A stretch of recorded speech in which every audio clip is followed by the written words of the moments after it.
Hello. How much in a cave am I? This is a, it is scuff travel stream time. I don't even know whether, I think you can hear me. I don't know whether you can. Hopefully you can. Hello. Greetings, everyone. Good morning, evening, afternoon, morning. Who is it that I was hearing the other day? Yep. That if you say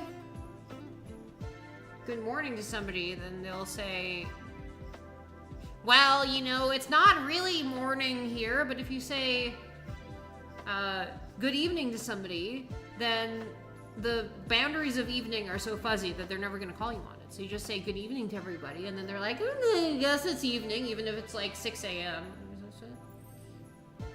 It's acoustics. I sound like I'm in a hotel bathroom.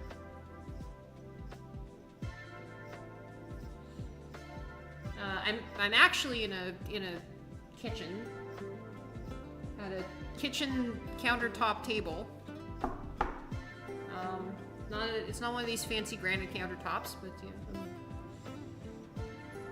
Yeah, that's the thing. You can say it's morning, but nobody says technically it's evening for me, because it's like, you know, when does evening start? Everyone, you know, argues about this. Is that 5? Is that like 7? Is that 3? Is like what? Oh, thank you for the 20. Thank you for the score of months. Although, just saying, it's actually 19 months when it starts. Still Friday until yeah, exactly. Happy time zone. Speaking of time zones, I'm not in my usual. I am in Eastern time currently. For those of you who are really in a very large swath of the world, beware, the shrimp is approaching your location rapidly. For the rest of you, I guess, you know, enjoy your reprieve for now. You know, you are safe for a mere moment. What else? Yes, and I am also not in the country of the United States at the moment. I was trying to say something wittier, but all that came out was United States. I am in Freedom Land, otherwise known as Canada. For those of you who are in Canada, you know, beware, I have come to your lands. Indeed, a peacock mantis shrimp. I think we can, I do not need to stay on this accursed starting soon screen. I'm in a mood today. All right, let's go to the other screen, which for over a year now has been named Debut Part 2. I literally just stayed on my debut screen, and then this is like I've just been on my debut screen for ages. Indeed, safety is a fleeting illusion. All right, let's click this and hope that it does not expose all of my deepest secrets to everybody. All right, hello, hi, hello everybody. Curse you ads. Sorry, I'm sorry for the curse of ads. Everything is broken. I don't know whether I can like. How do I do this? Everything.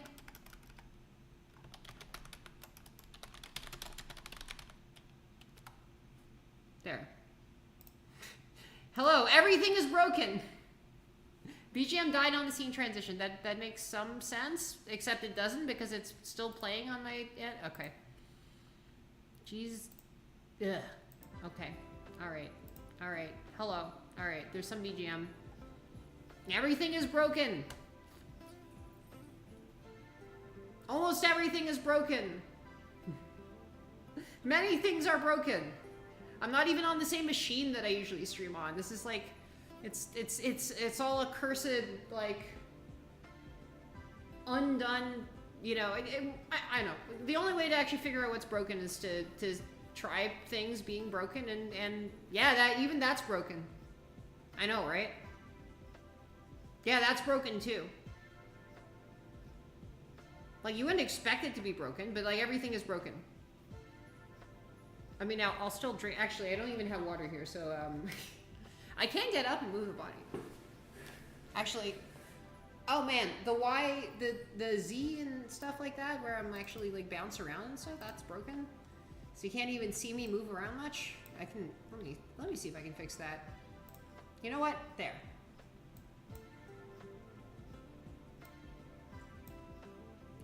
Does that work? Ah!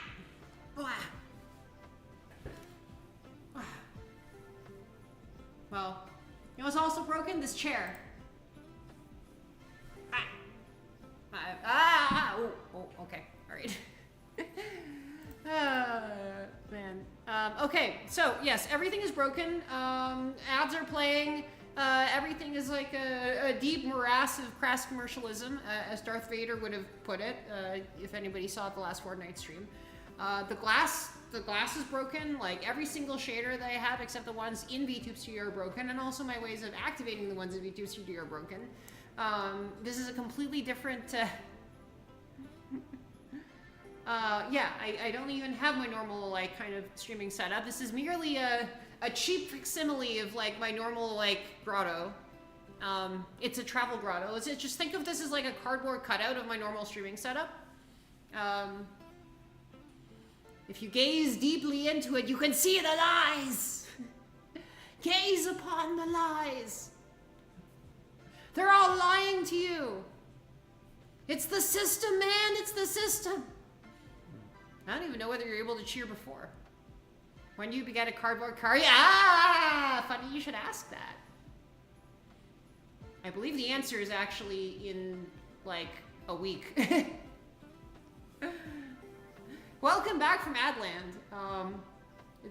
When you get a cardboard Kari is like literally in a week. I believe cardboard Kari will be at Offkai, making an impressive debut appearance, assuming nothing goes wrong.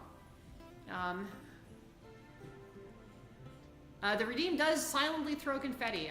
I'm gonna see if I can make it not silently throw confetti, so at least one thing is not broken. Let's see. Okay, try throwing confetti. See if this is all broken.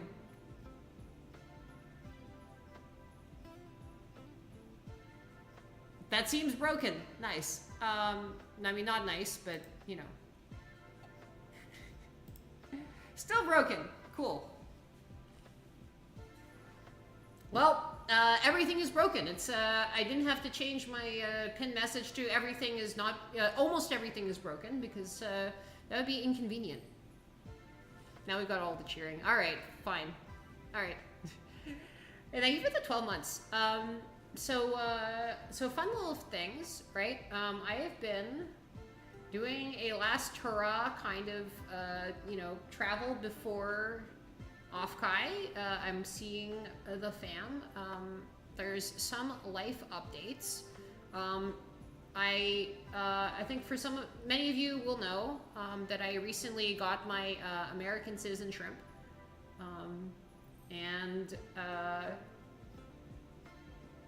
so, you know, many of you also asked, why the hell would you get why would you become an American at this time? And some of you were even asking that last year, but I think that became especially relevant this year. Indeed, the citizen shrimp. And I think the answer that I gave pretty consistently was to leave, because if you don't have it, then it's it's kind of a permanent decision to leave, or at least, like, you know, you have to, you know, have a basis upon which to get it again.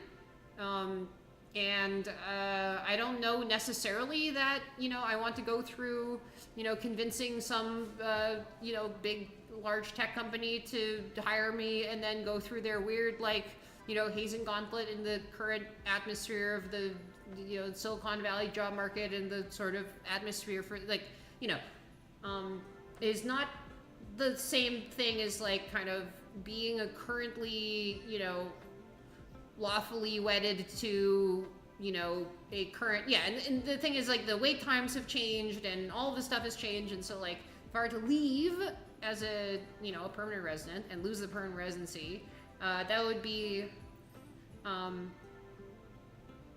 you know, it would round to a one-way trip. And what I wanted was that, you know, if I was going to make such a trip, if things got, as we say, spicy down there, I would not want to leave.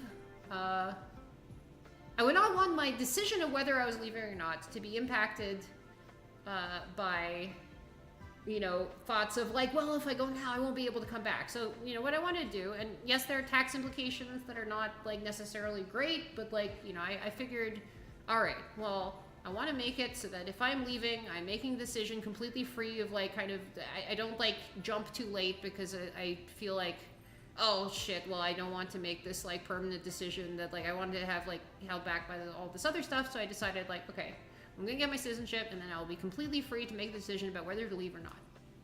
And it's looking increasingly likely that I'm probably gonna make the decision to leave sometime this year, later this year. And so, dry run. I'm, yes. Yeah, no, I will pay for the privilege of being American, and there is a tax treaty for now, so there are ways that, like, things are... No, I'm saying it's different from being lawfully wedded. I'm saying, the way I got my green card in the first place was by being lawfully wedded to a large corporation, and, having the large corporation, you know, sponsor me to, you know, it was the what they call an employment-based visa. If I leave, I have a place to stay. Well, that is in fact what I am trying to determine. So I'm in the I'm in the mothership, as we call it, or well, I just made that up. The mother shrimp. It is literally a household that is, I mean, she's not here. She's at another place, but, unlawfully wedded. I have, in fact, lawfully wedded, I have done a wedding. I've conducted a wedding. I have not myself been wedded to anyone, but I have in fact conducted a wedding. Yes, I was married to Gamma Corp. No, I have conducted one, but I have not been married. And what else? Yes, so I'm testing out this environment in order to figure out like what sorts of stuff I need to be able to stream from here. So this is a dry run of living in here, possibly as soon as what, 5-ish months from now, and you know, also sort of feeling out what it is like to be back at the at my old spawning grounds. So yes, Kari Arc 2 Return to Canada. That's what we're on. I'm like, man, I was taking so much psychic damage from being down there. You know, I've been playing, honestly, a shocking amount of Fortnite for me recently, and being in the US just felt like you are in the storm run. Ever since November and even a little bit before then, right? Like, and it's like, oh shit, this is what it's like to not have like the weird damage zone chipping away at your HP constantly. Yeah, like it's kind of weird. Yeah, Fortnite. I knew you would, Hound. I knew you would react to that. I have been playing a shocking amount of Fortnite recently. It is kind of unhinged, actually. Turns out it's the metaverse. I don't know why I'm playing Fortnite. crass consumerism. It is in fact crass consumerism, as per you know, the weird, you know, Disney and, you know, Epic Games you know, devised clone of James Earl Jones's dead voice in order to market one of the largest media franchises owned by the largest media corporation in conjunction with the largest game in order to sell virtual currency to children. You're afraid of leaving your citizen because of worries of getting detained. Yeah, so I'm a citizen now, right? So that's the thing, right? Like I for the time being, it is the run away from the bear principle. So this is the thing. Yeah, they're releasing Hank Hill. No, so basically, you know, so if a bear is chasing you and a whole bunch of other people, then the bear will start to eat, you know, whichever people it gets to first. And so if you notice that the bear is starting to eat people that are very similar, like in your kind of like lane, then you should probably try to get like out of there as fast as possible. And, you know, crassly, this is what I've been doing lately, is putting substantially more distance between me and the bear. I am putting a large number, many more people behind me, between me and the bear has broken loose and is like devouring like a lot of people, and it is terrifying, and I would rather go to a place where there is no rampaging bear. That bear ass. And so that's what I've done, or that's what I'm planning to do. Kuma. I'm still flabbergasted, by the way, by the fact that like the only place in Japan without bears is the place where one of the prefectures is literally named Bear Origin. Kyushu, which has Kumamoto, has no bears, and it's literally Kumamoto's Bear Origin, and they have a bear mascot. And it's the one place that doesn't have any bears. There are bears on Hokkaido, there are bears on Honshu, there are bears on Shikoku. Every other region of Japan, except I think maybe Okinawa, I'm not 100% sure, you know, they all have bears, and then like the one place without bears is Bear Origin. So maybe they originated from maybe it's like a sort of like bullseye thing where it's like they don't, it's the eye of the bears, actually. That's what it is, right? So the eye of the storm, there's actually no storm, like the storm origin point. So it's more like a hurricane of, it's a bear tsunami. The raccoons go extinct in Japan. I thought, I'm not sure. My vague recollection, and I could be saying this about entirely the wrong animal, was that there was some raccoon anime that made a whole bunch of people like think it would be a really cute idea to get a raccoon as a pet in Japan. And so they imported a bunch of raccoons, a bunch of them escaped and became some sort of crazy invasive species. But I could be getting that wrong and making it about some other animal than raccoons. I think it was raccoons though. So I'm not sure. It could be about something else. I guess like, if somebody knows which species I'm talking about and it's not raccoons, then yeah. What are bears? Bears is like the sort of general like, bears is the general political situation in the United States, especially for people who are, you know, not favored groups of the current administration, right? And especially like, you know, people with immigration statuses that are not citizens. That's what bears is. And so the bear is, you know, chasing after people and, you know, metaphorically eating them, or, you know, doing, you know, things to them. And so I was thinking that, yeah. Was it was it tanuki? I thought tanukis are native to Japan. Maybe it was a raccoon dog. It might have been a raccoon dog. Yeah.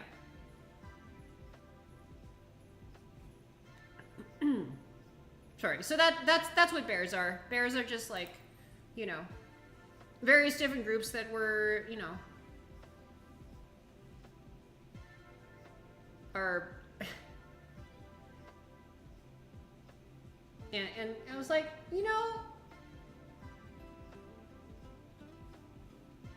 it's like more chill to just kind of not be here right now. There's like 8 different bears running around in the US right now. 8 different metaphorical bears, yeah. And I feel like the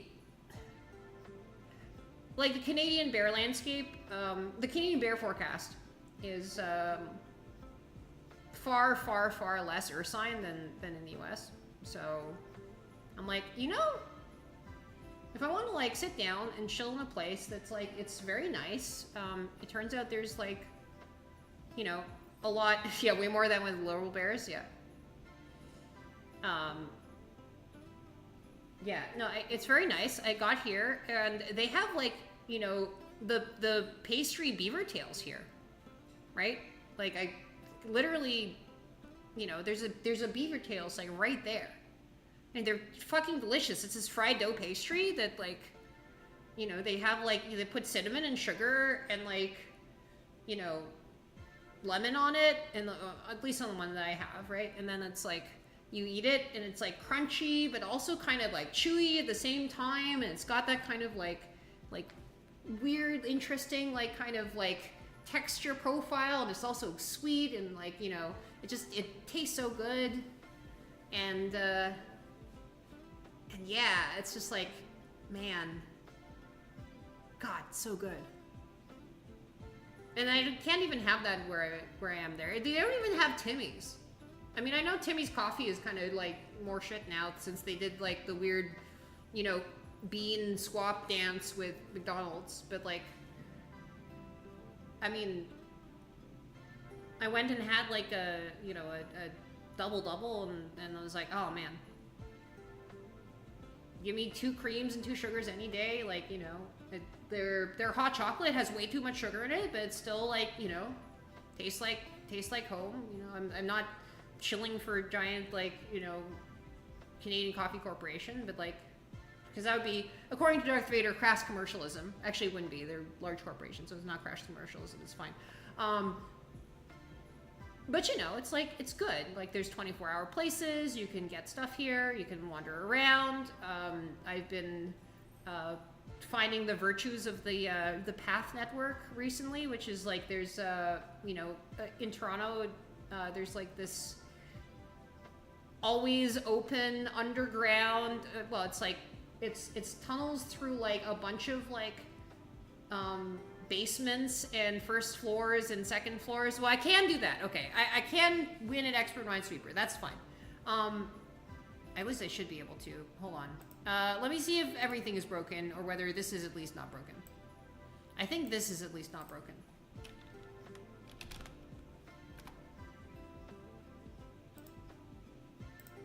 It has ads though. Hold on. Ah, man.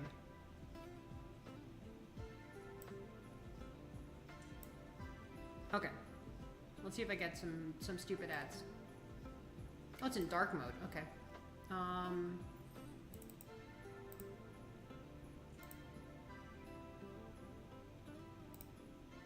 hate that they're doing ads on this like stupid. Yeah.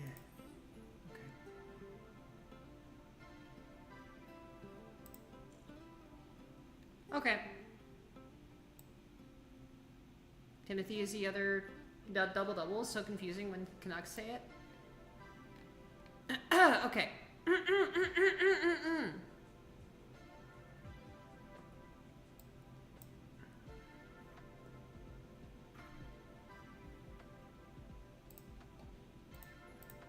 Welcome to dark mode. It's actually very pretty, and also dark mode throws off my normal like kind of senses of like how this game works, so it's like I can't actually like fully grok it in the way that oh man, I hate that like they stole grok now. I can't really fully grok in the way that I used to. Well, in the light mode days. Where did I travel to? I am in Toronto, the largest city in Canada. The place where I am from. The place where I was born. I was born in I was born in my spawning grounds in, you know, somewhere in the Pacific Ocean, Toronto, Canada.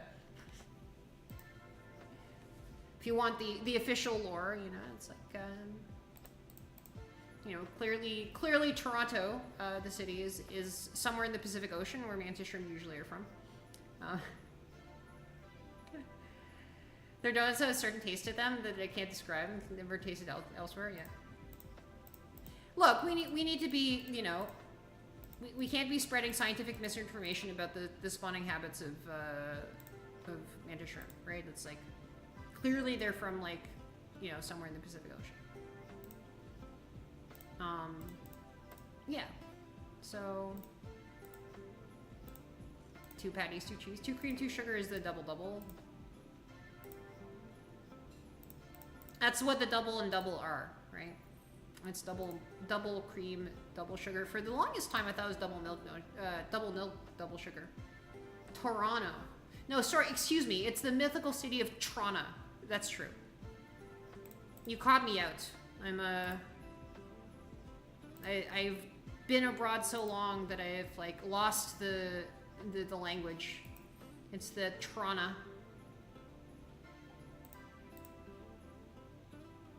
Actually, I shan't say who it was, but one day I was at a convention. Maybe I've told the story already. One day I was at a convention, a very VTuber aligned convention, and I sat down at a table where there were Timbits. And then a VTuber introduced themselves to me, and I was like, you know, thinking to myself, wait a minute, you can't possibly be that VTuber. And then it turned out to be that VTuber. But I really just sat down there because I was like, holy shit, there are Timbits here? And it turns out that there weren't Timbits here, that they'd just been, like, brought in. But it was unexpected Timbits that brought me to sit down at the table, and I was like, yeah, wow. You never been to In-N-Out? I've been into In-N-Out.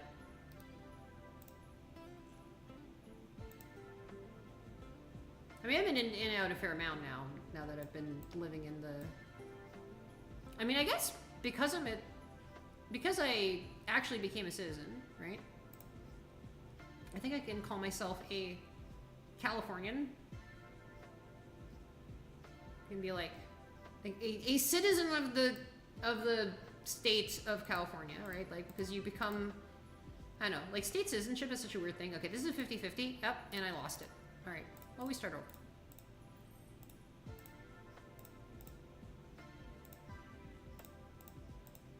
I guess that's the thing, right? California is gonna try to hold on to me for dear life for tax purposes after this, aren't they? Something I'm not entirely looking forward to dealing with, but like, you know, it is what it is.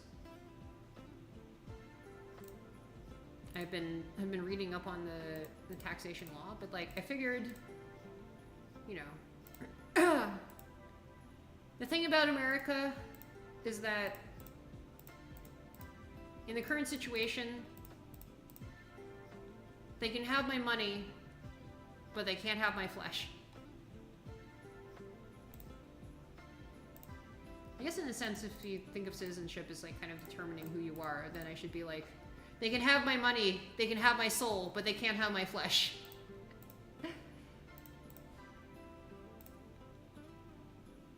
Which, weird trade if you think about it, but, you know, I figure it's reasonable for now. Krispy Kreme, yeah. I do like Krispy Kreme. I was very close to one back in New York. Okay, New York has a weird thing where it's like the,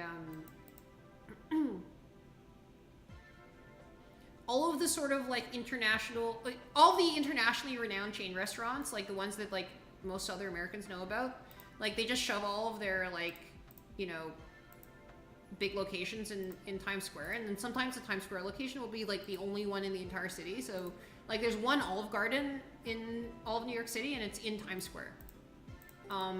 But pandemic time rolled around and I decided like, well, what if I wanted to, you know, have like a weird bucket list item of living in a like a tall tower in the middle of everything in the entire world, in the biggest city on earth, like kind of just like going absolutely crazy with it, and so I decided to go there. But you know, it was COVID, so it was a ghost town, which was very, very, very cool in like a sort of dark way. That like it was like this 28 days later abandoned ghost town, and like it was like a disaster movie. Like it's like, you know, the sort of like it's Times Square CG edited with all the people photoshopped out, right? Like, but I was like able to walk through it. It was like, yeah, it was absolutely surreal.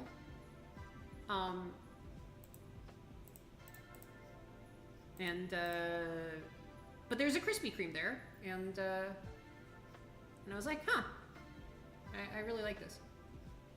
So it was like very strange, but like my local Krispy Kreme was like just the Krispy Kreme, like the flagship Krispy Kreme in Times Square for tourists, right? Like, oh, it was wild. I was like, I'm not gonna say the exact floor I was on for OPSEC reasons, but it was like above 35. Like it was very, very, very cool, and it spooked a lot of my relatives when they came over. Like when people came over to visit, like many of them were just like, ah, and then like sat like extremely far away from the windows. Which, you know, I don't know why you're doing that, because like, you know, if for whatever reason like the unthinkable happens, and sitting far away from the window isn't going to really help you. So, but I get it. I get it. Yeah, no, Vertigo is interesting. I've lived in a lot of extremely tall places for getting so much vertigo. In fact, I'm in a relatively tall place right now. I remember, I think, I hadn't lived on the ground floor, like, until I first moved to California, which was kind of wild. It was literally my first time living on a ground floor.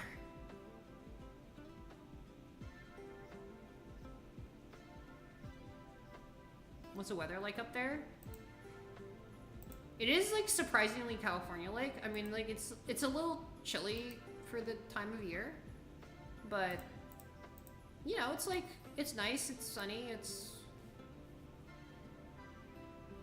like, I feel like especially like if you're used to San Francisco weather, Toronto weather is like not that different, except that there is a little bit of winter. Like it's kind like San Francisco like has a tendency that I found to get very frigid at times. And I don't know, there's like some sort of weird bone-chilling coldness to like parts of San Francisco sometimes, where I'm like I feel this is like sucking the life force out of my soul, like some sort of the specific kind of like coldness combined with like the pressure and the humidity levels is like kind of trying to like draw the life force out of me like some sort of weird necromancer. You know, well, you can VOD. Okay, future Blazy, feel free to VOD. And also, guess what, everybody? VODs, like YouTube exists now. I simul-stream these, so the VODs are instantly up. They exist right now. So, you know, you can have it if you wish. I've decided to solve the I never upload VODs problem by simply cutting short the entire like system and just having the stream be on the site that keeps VODs, you know. So there you go. Just the easiest solution possible. I'm even doing it right now. So there you go. The corpo shadows of San Francisco. There's one thing that I'm a little bit worried about, is that the job market in Canada is a bit, like, it is not historically as good as the one in America, but guess what? I am greedy and got a citizenship and have it both ways now and can get jobs in America if I want. Like, if something happens, and I'm like, I decide that, as Darth Vader in Fortnite said, crass commercialism, is a greater kind of, you know, thing to think about and worry about than, you know, not feeling like I am taking constant psychic damage from whatever is going, and, you know, actual risk, I think, in some ways, like, from whatever is going on in the US, I can always move back, which was the whole point. Treasure Island was a lot warmer. Yeah, okay, so this is the thing, right? Like, the thing about the Bay Area is that it's, like, all about its microclimates. Like, every single little different part of it has a subtly different climate, and so you can, like, go somewhere, and it's, like, it'll be just, like, visiting a different country, but, like, you know, you just actually just took a train, like, a few stops, and, like, so, like, you know, there's, like, parts of the bay that are, like, very arid and very, like, kind of deserty. There are ones that are, like, kind of much more green and lush. There are places that are chilly. There are places that are, like, you know, very warm. Like, it's all over the place, and they're all within a, like, a very close, like, geographic, like, area of each other. So that's a sort of weird thing. So you can, like, pick your climate.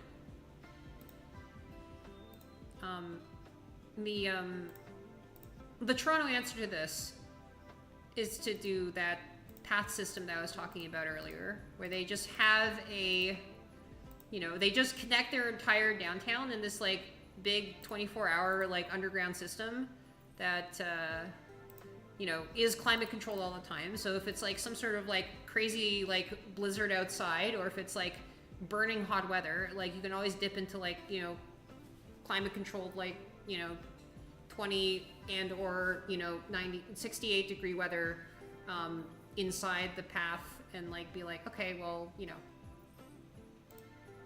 I'm just chilling. It's just normal. And I still have access to all the amenities. Snowing hard. Okay, so the thing that SF doesn't get is snow. I don't think there's really... I think you have to get, like, pretty far into the mountains before you get anything resembling snow.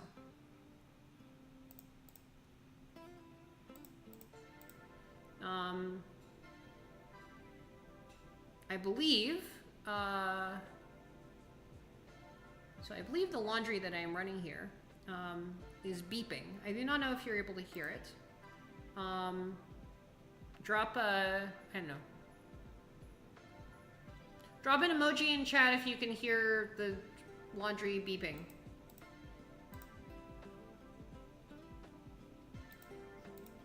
But yeah, you have to go, like, pretty far into the mountains before you get any sort of snow. I think, like, Toronto's, like, much more moderated in terms of its temperature by the lake.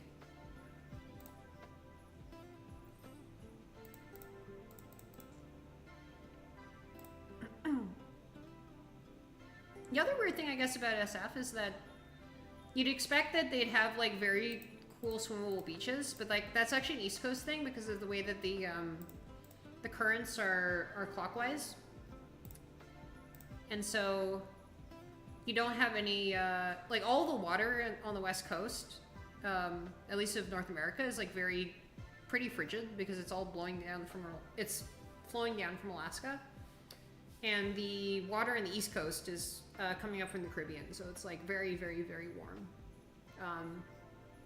So the beaches in New Jersey are actually probably much more, like, nice and warm for a lot longer of the year than the beaches in like, Los Angeles. The state doesn't seem to like beaches. Yeah, I mean, this is the thing. They're frigid. They're cold. Like, the surfer bros are, like, going on this kind of, like, ice water or whatever. It's not ice water, but it's, like, it's cold. Well, this is a sticky wicket, this whole situation down here. Click on that. That didn't really help much. That didn't really help much either. That helped even less. I don't know. That helped a little bit? No? Okay, never mind. Well, I guess we're starting over.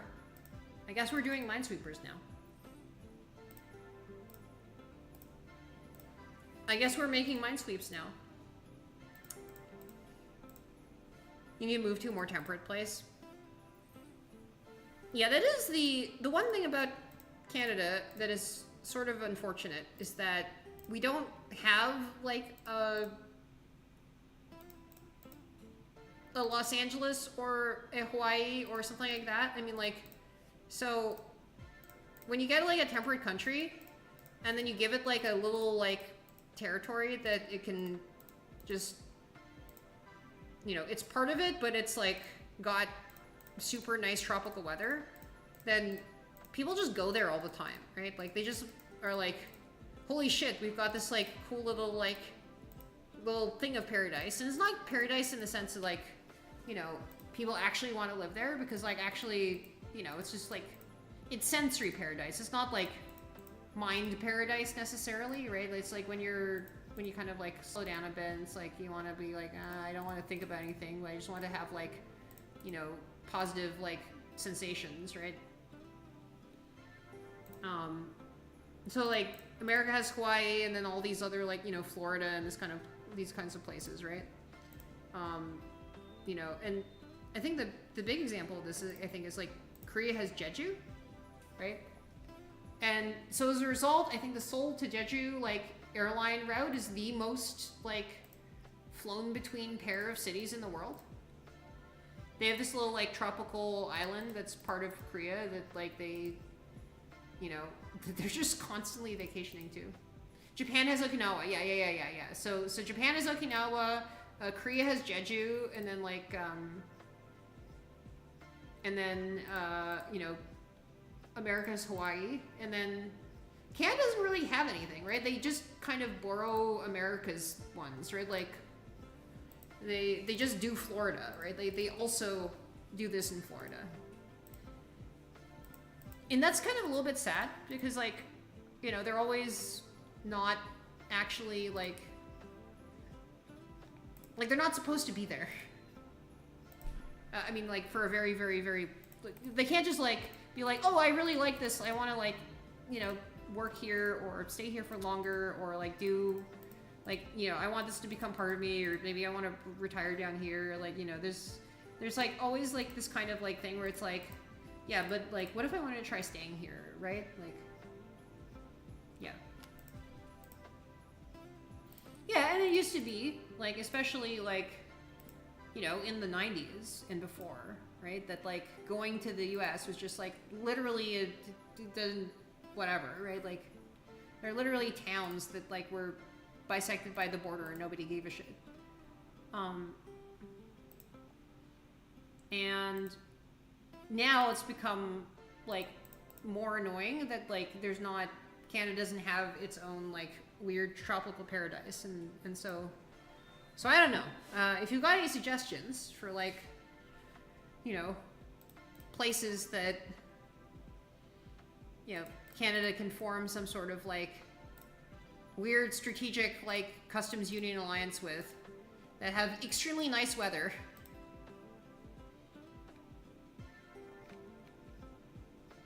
Gotta join the Schengen area, and then it can have, like, little, like, just wait for global warming. That's a possibility. I think Toronto is, weirdly enough, like, strangely resilient to global warming. Like, there's not a lot of, like, natural disasters that are going to intensify as a result of global warming that hit Toronto, right? Like, Toronto is, like, in this strange zone where it's, like, it's not hurricane prone, it's not in an earthquake fault, it's not, like, there's all these, like, different things that just, like, don't leave it by, and global warming, I think, doesn't really, like, intensify, you know, the Yellowstone supervolcano or anything like that. It's not even that close to it, right? Like, and moreover, right, like, it's next to the largest, like, source of fresh water in the world. So it can just, like, you know, the oceans get fucked up, and it's like, well, haha, fuck you, got mine, right? Like, There's a Caribbean island that I was thinking about it. I mean, I think that would be cool, right? I don't know. We should think more creatively. If there's like some sort of like Caribbean island that wants to be part of Canada, I think it would be cool to have our own like kind of Hawaii, Jeju, Okinawa, right? Like we should totally do this. We should like, you know, offer some sort of like incentive. It's like, hey, we'd like to have like this, you know, cool like kind of tropical part of us, right? Like, yeah. Turks and Caicos Islands were saying that they wanted to be part of Canada. That's cool. I don't want to speak for them. I want to engage in obnoxious like 51st statism, but you know, I think that would be like actually pretty cool, right? Good tourism destination, right? Yeah, they could be South Quebec. So Okinawa is a prefecture, but it's actually really funny. For those of you who don't know, I mean, maybe this is obnoxious for the people who do know, but like I was on, like in the maps division when I was at Google, and it was very funny how like the city of Tokyo is just like a handful of you know, wards that are close to, you know, the city of, what do you think of the city of Tokyo? But what was a real problem was that the prefecture of Tokyo, which some people might be thinking about when they say Tokyo, is actually this massive, it includes all of these like incredibly outlying islands,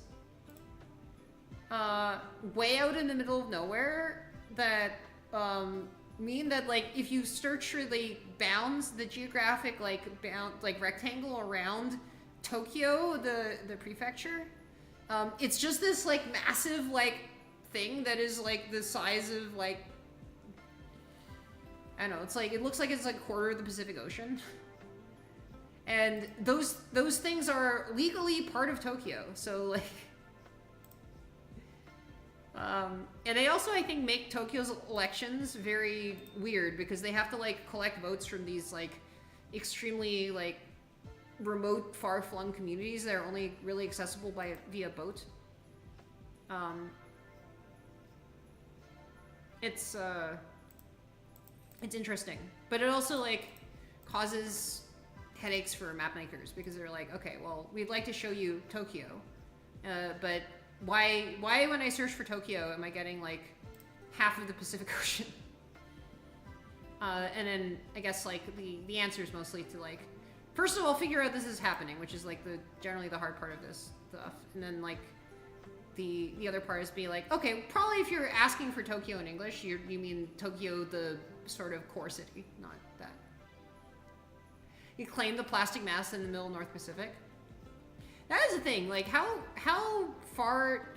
island-ish does something have to be before it becomes enough of an island that some like country in which its like maritime borders like extend, or its like exclusive economic zone extends, like can just be like, okay, well, this is a natural like extension of our territorial claim, so like it's ours.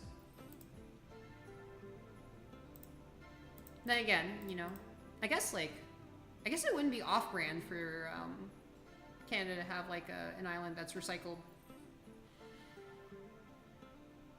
That'd be cool. Hey, we did it! Let's go. Let's effing go. Absolutely. You know what? I found it fun. Let me do it again.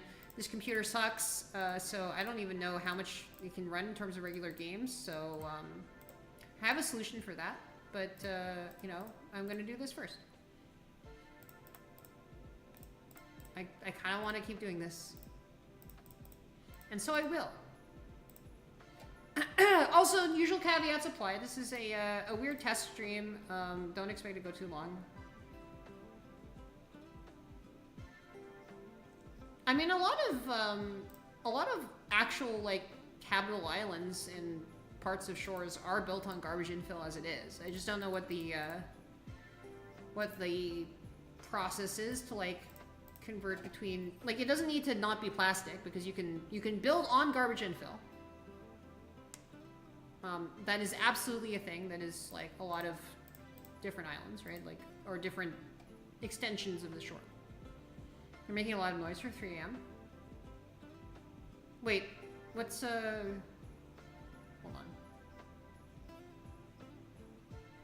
on. Wait.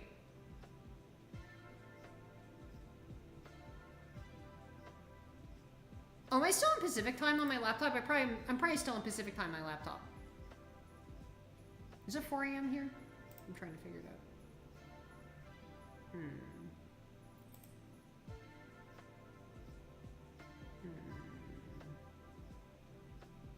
What day is it today? I don't even know whether it's 2 a.m. Eastern time or it's 2 a.m. Pacific time. Because I have no idea whether my device is like update properly or not. It's almost 5 a.m. in Toronto? Okay.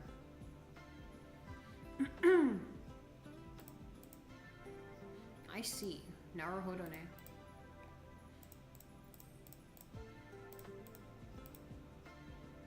Well,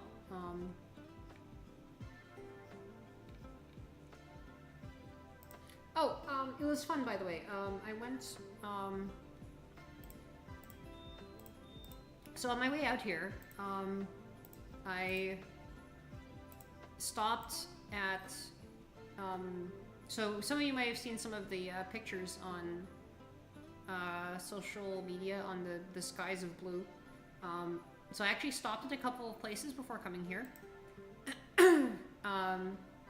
I spent like a couple days in St. Louis, went to the aquarium there, met up with some folk, and turns out there are a bunch of moon jellies in the aquarium. So, of course, I terrorized them by giving them head pats.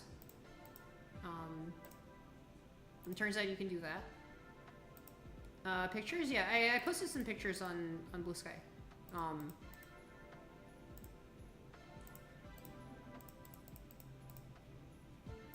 And I also fed some rays. The rays are very fun. You just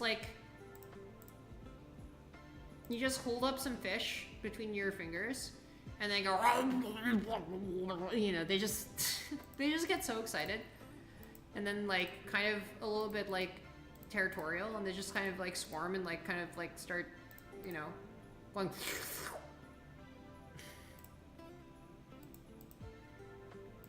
It's very fun to be suctioned by rays.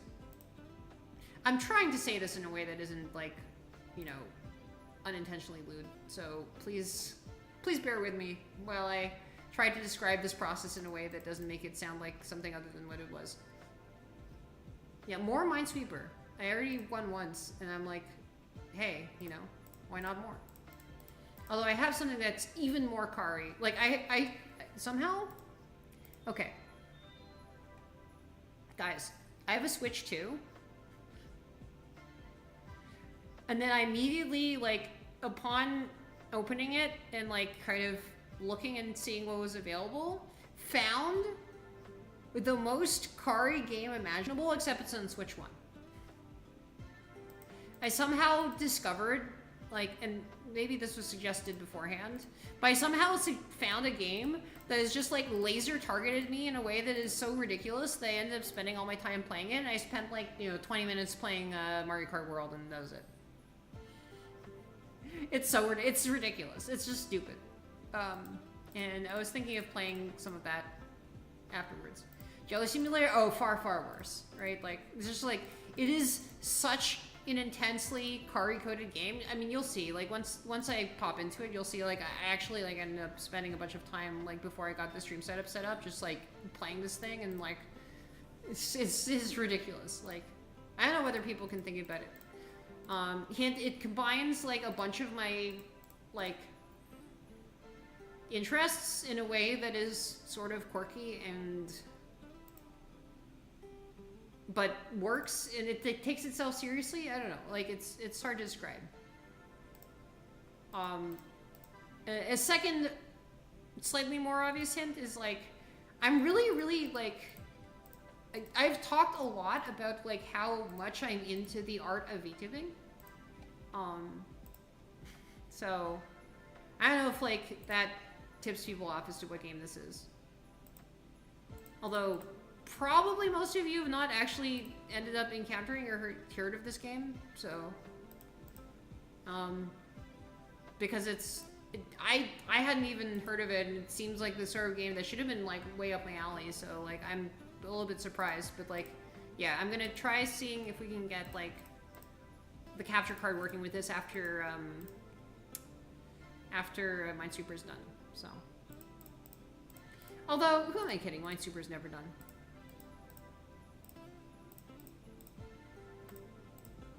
Also, if at any point you hear laundry noises, please let me know.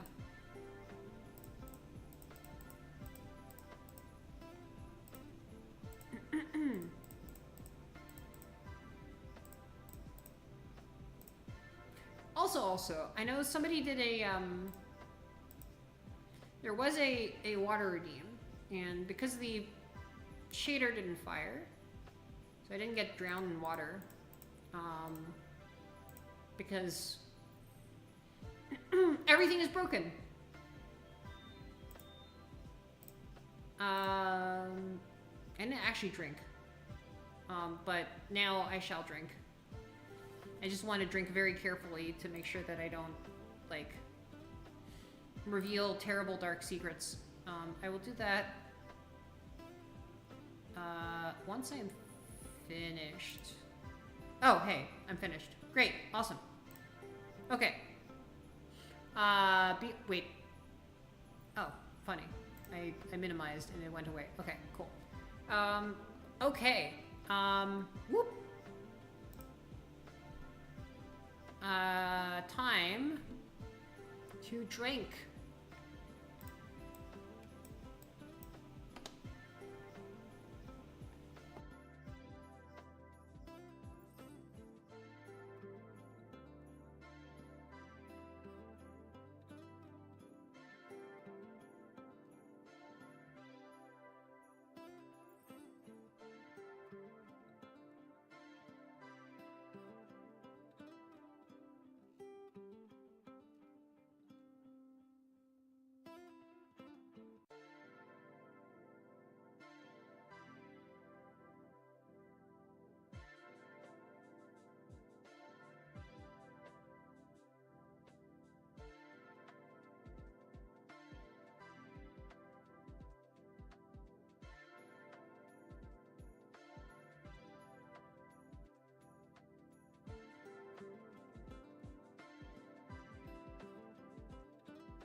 Man, do I have a poutine story? This is actually not that much of a poutine story, but it was like when I was here and okay, so there's one. Okay, if you've not been to Toronto, there's a certain establishment that here, hold on.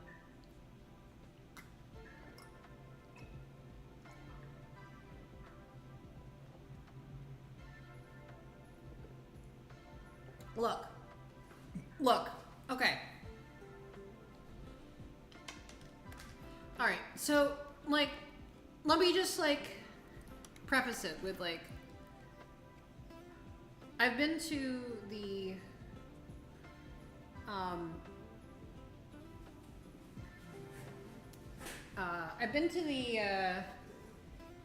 Monster Hunter Cafe and the Eorzea Cafe, and they're all run by the same people. Like, there's a bunch of, it sounded different. I went, like, all of these, like, theme cafes for, like, various, like, kind of video game and, like, you know, nerd franchises. Like, they have one thing, typically, like, it's not always the case, but typically, the theming is cool, but they don't really commit to the bit so much. And the other thing that is a problem is that they just like, the food like often ranges from mediocre to inedible, right? It actually like is bad. Also, my favorite poutine is like Costco, by the way. It's a hot take, but like Costco poutine actually, like, sorry, P.U.N.C.T.U.A.T.I.V.E, excuse me. Hot take. I know it's a very hot take. I like Costco P.U.N.C.T.U.A.T.I.V.E, right? Like, I think the particular way they do their fries, like, lends in like a really good like contrasting texture with the cheese curds. Unlike unsubscribe, really? But the fries are so like kind of crunchy and crispy, and it's like it's the contrast with the curds, and their cheese curds are reliably squeaky, because like they're the wholesaler, right? Like, the important thing is like A, squeaky curds, which they don't always have, and B, like the fries that like really contrast well with the, like, sometimes the fries are too soft and then the curds are also soft, and it's like, well, okay, I want some like, you know, fun distinctiveness in my food. And like Costco poutine, consistently, and the gravy is like the right like kind of consistency and taste. I don't know. Defend your poutine take. Anyway. Although anything that has like Montreal smoked meat on poutine is great. Curds are supposed to be melted? They're not supposed to be squeaky? What? Oh. That's a hot take. Ad break, sorry.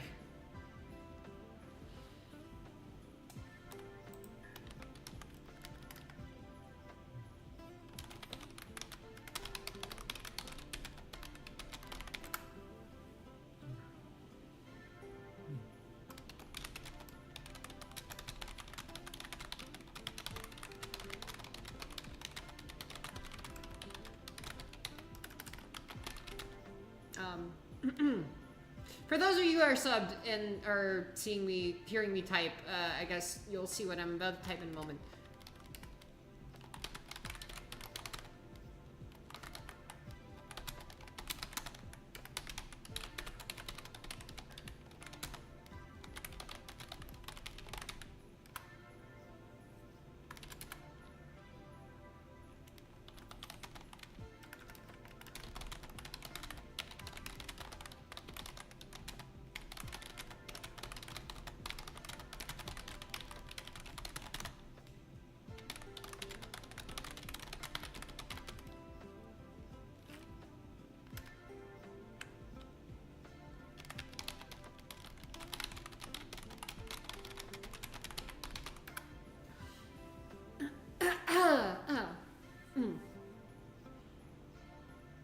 actually, I think the that parenthesis comes not from programming, but actually somewhat. I think it comes from math. Like, it's not even programming. I think it's math. Like, if it was programming, then I would just, like, be like, oh, well, fine. Also, I got the laundry beeped again, so, actually, this is not the worst time. Okay, so, for those you on ad break can only know when it ends. Sorry. Stream normal tools broken. Seeing that broken will now. I don't know whether ad breaks can. It has been long enough since I've like watched Twitch without turbo that I'm like I don't know what an ad break like looks like. So I don't know if they get to see. Ad is done? Okay, cool. What sorts of things did you get from the ad? It was a Lisp experience. I would never. I got so many tales of the Lisp machines. You got the weirdest ads. I'm curious who advertises on this channel. Like what kinds of crass commercialism do you get? Batman State Farm. Well, we are superheroes. I did play Fortnite, and it is like a DC Comics like season, so maybe there's that. Maybe they have me pegged as a Fortnite streamer because I just did a Fortnite stream, and it's like, oh, well, you like Fortnite, they're doing Superman right now, maybe you like Batman, maybe you want to buy insurance, maybe you're a mid-career professional or like a, you know, a young adult making their way into the world who is just trying to find whatever random insurance company works in order to get their car insured. And then like if you pick us because you saw us on Twitch, then you're just going to be a customer for life because like, you know, people don't like shop around for insurance particularly much. They just kind of like see whatever insurance that they're like, okay, well, now I can fulfill my statutory requirement by like, you know, buying liability insurance from this one like thing that I saw on Twitch, and oh, Batman, cool. And then now there, boom, they got you. I feel like the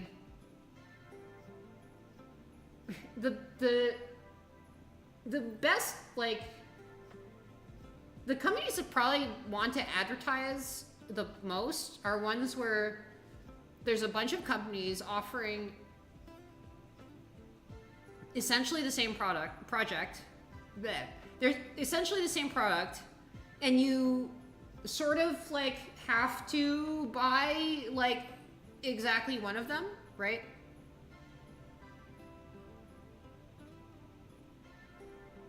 Like, advertising is a lot harder for things where it's like you're trying to convince the person to buy this thing when they don't have to. So it's like the action movie like trailer for the book. I was like, you know, but like, you know, oh, well, you have to choose an insurance company, and then as long as you're choosing an insurance company and they're all basically the same, then you might as well buy the one that you saw on the thing that you know, saw the advertisement for. It's like, well, why not just like, you know, that one, right? Like, so that's like, you know, so if you think about the sorts of ads that you see here, right? I mean, there's games, which they assume that you're already playing if you're here, right? So they're not trying to convince you to, you know, play games. And then there's car insurance, and which are usually legally mandated.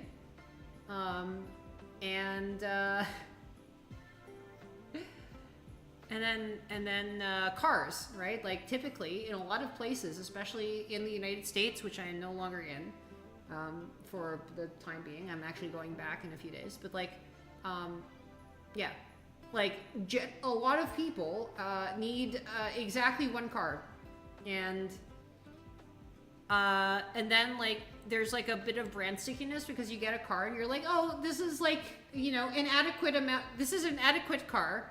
And then you're like, okay, well, if I'd like an adequate car, then I'll get another car of this type. And it will also be, I also generally expect this type of car to be adequate, right? where am I right now? I'm in Toronto. Canada, I'm in you. No, I'm literally in Toronto. I'm sorry. I'm sorry that I'm disgusting you so. I'm sorry that I'm in the part of Canada that Canadians love to hate. I'm not invading the country because I am in fact myself Canadian.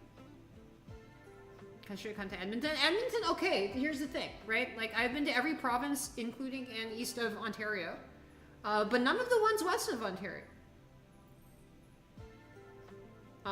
So, you know, I'd like to try some of those prairie provinces and also British Columbia. Maybe even territories sometime, right? Like, I don't know. I want to West Edmonton Mall. Okay, here's the funny thing. I did I got stuck in Minneapolis and because the plane I was supposed to take out of there got super delayed. So guess what I did? I went to the Mall of America, and I believe the Mall of America is just by the West Edmonton Mall Brothers. It's like Mario Brothers, except for like enormous mega malls with amusement parks in them. Like they're just these two brothers who, like, you know, their thing, their shtick, their raison d'etre, their purpose in life is to like plop down enormous malls that have generally a theme park in them and like break records for just like the sheer amount of mall. And they've done this, I think, 3 times. I think they are responsible for the one in like New Jersey and West Edmonton. I think at West Edmonton malls, they're kind of like crowning jewel, but they also have Mall of America. I think that's true. But yeah, I got to go see Mall of America for the first time, and I rode this ride where you know, take this kind of 4D experience over, you know, footage of Hawaii, and then they spray you with water, and then, you know, kind of, you know, do all sorts of like weird things to you to, you know, you know, you swing back and forth, and then I noticed that like the mall had like a kind of 4D cinema, like it wasn't the same place, but they had like this like thing that was clearly a knockoff of Pirates of the Caribbean. And I took a closer look, and the monkey, first of all, the ghost pirate had perfect teeth, which was a little bit suspicious. But then I looked at the monkey, and on one paw, the monkey had 7 fingers. So, yeah, they're doing AI art now, guys. I'm sorry to report this. Oh, whoa. Sun hats will be available once I am, you know, not in an extremely temporary, like, setup. Yeah. The funny thing is that the 7-fingered monkey would be an amazing kind of clue for like a treasure hunt to like find like some sort of pirate's treasure, right? It's like, you know, once you see the 7-fingered monkey, set your course for west, and you know, and then after 7 fathoms, there my treasure shall be. Like, you know, it's like that seems like a thing that a pirate would do, right? Like that would be part of it. Let me get some more water. I will glug. Everything is broken in terms of glugging, but like here, I will glug.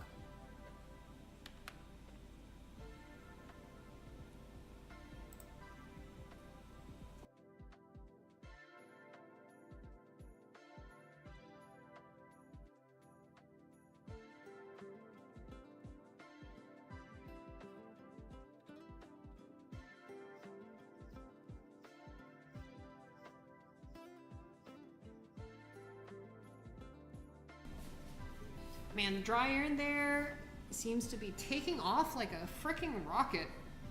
I always like this It's always a fun, this is always a fun, like, part of the laundry cycle. It was like when the thing, like, sounds like it's gonna shoot off into the sky.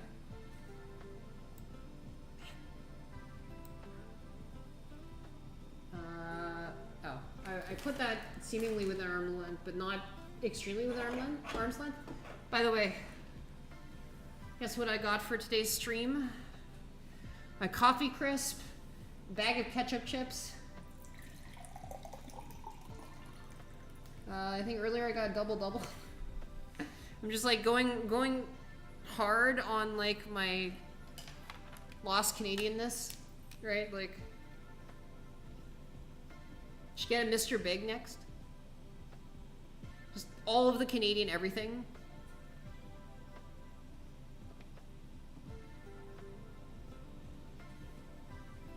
The paw in the front, the grass things. Man, get a Nimo bar. I should get a Nimo bar. I have been like just snacking on beaver tails the entire time. Okay, beaver tail, not literal beaver tails for the people who like, you know, aren't aware of this brand, but like, you know, beaver tails is in like, you know, the fried dough pastry, right? And Timbits. I've been getting Timbits. Okay, I think I left a story dangling. So I went to Stormcrow Manor. So Stormcrow Manor's thing is that they are a nerd bar. They're in this kind of like Victorian or Edwardian mansion. I'm not 100% sure. I'm not, you know, an architectural historian. And every single room is done in the sort of livery of a different sort of like series of franchises, right? Like, you've got an entire like kind of hallway that's like kind of, you've got things that are like Alien versus Predator themed and like, you know, Fallout themed and Star Wars and Lovecraftian and like, you know, Dungeons and Dragons and like, you know, they have like, they have this whole elaborate thing where you like, you can roll D20s, like you fill out a character sheet for a burger or for a poutine, or for like a bowl of noodles, and like you roll for each of the different ingredients, and then you get a special like you roll for alignment, and then they give you like this card that is like, you know, specific like flavor text on it and stats for like neutral evil poutine. Like it's like all this kind of like wild stuff. Like all of the food is like named after like different franchises. The cocktails go crazy all out. The amount of dry ice and like, you know, colorful everything, and like, you know, there's like 2 different like kind of extremely elaborate custom mugs for like that you can take home with you, like for the different like Cthulhu tiki like stuff, and like it's just like absolutely unhinged. Like it is so much committed to the bit about all of this like stuff, and like the decor is insane. Like the literal, like you go into the basement and where the washrooms are, and like the walls are covered in skulls, and then the baby changing table is a sacrificial altar in order to sacrifice your baby to Sinzich.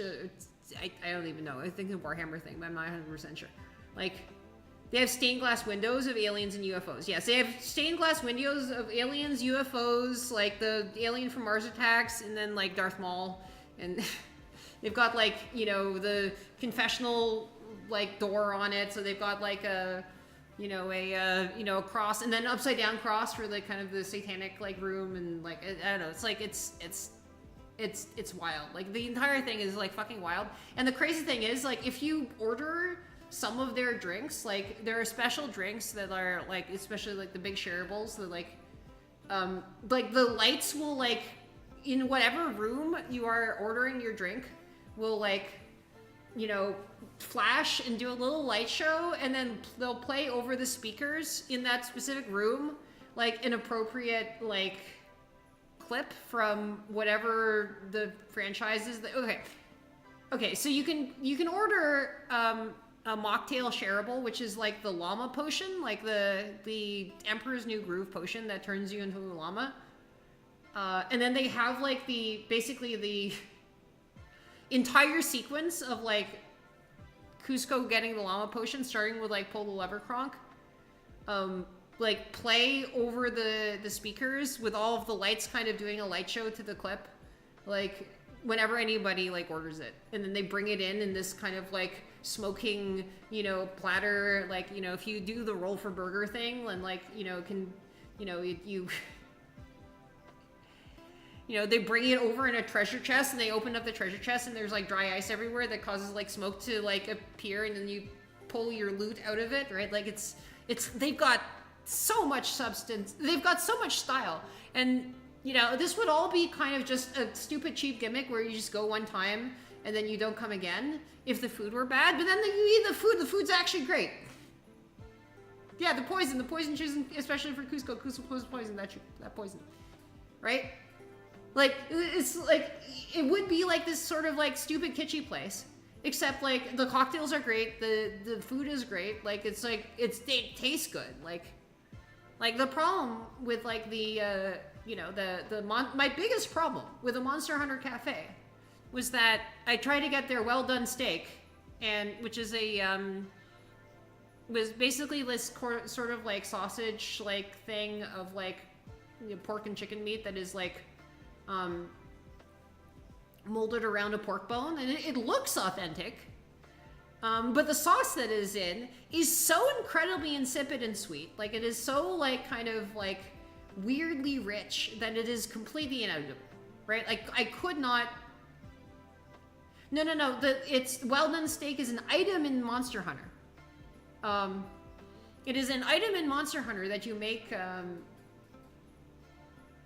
in the game, right? It's not actually a well done steak, but like they have like the food from the game, right? Like, you know, because of course they do. And then you order it. You order the it's so disappointing because it's like I don't order my steaks well done. Right? I've had some steaks here, but like it's disappointing because it's like I can't eat this stuff. It's like, so you go there and you're like, cool decor,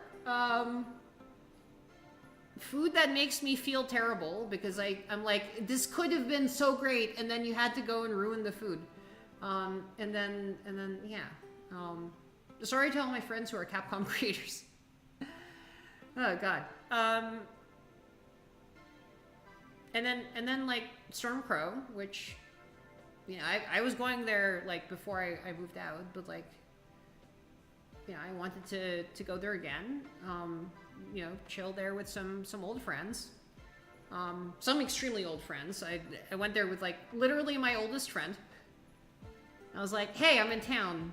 Hello, my absolute oldest friend of all time who I've known since we were like 3 years old. I am back in town. Would you like to go to this like fun nerd bar? And yeah, like the food is good, right? Like, so it's like, oh, this is just a cool restaurant that has also a bunch of cool shit and like commits to the bit, and it was incredibly fun decor, and it's like, you know, Rainforest Cafe, but like for people who are into like, you know, franchises. Yeah. And so it was great. Also,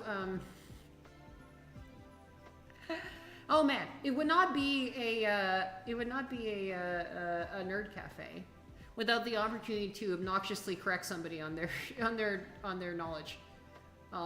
So like I remember like I was sitting there, and one of the waiters like was trying to explain like the various franchises from like the references that are on their menu, and so the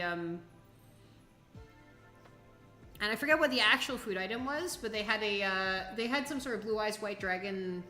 I don't know whether it was a salad or something like that, or like a burrito or whatever it was, like some sort of blue eyes white dragon something. And of course, you know, in true, you know, I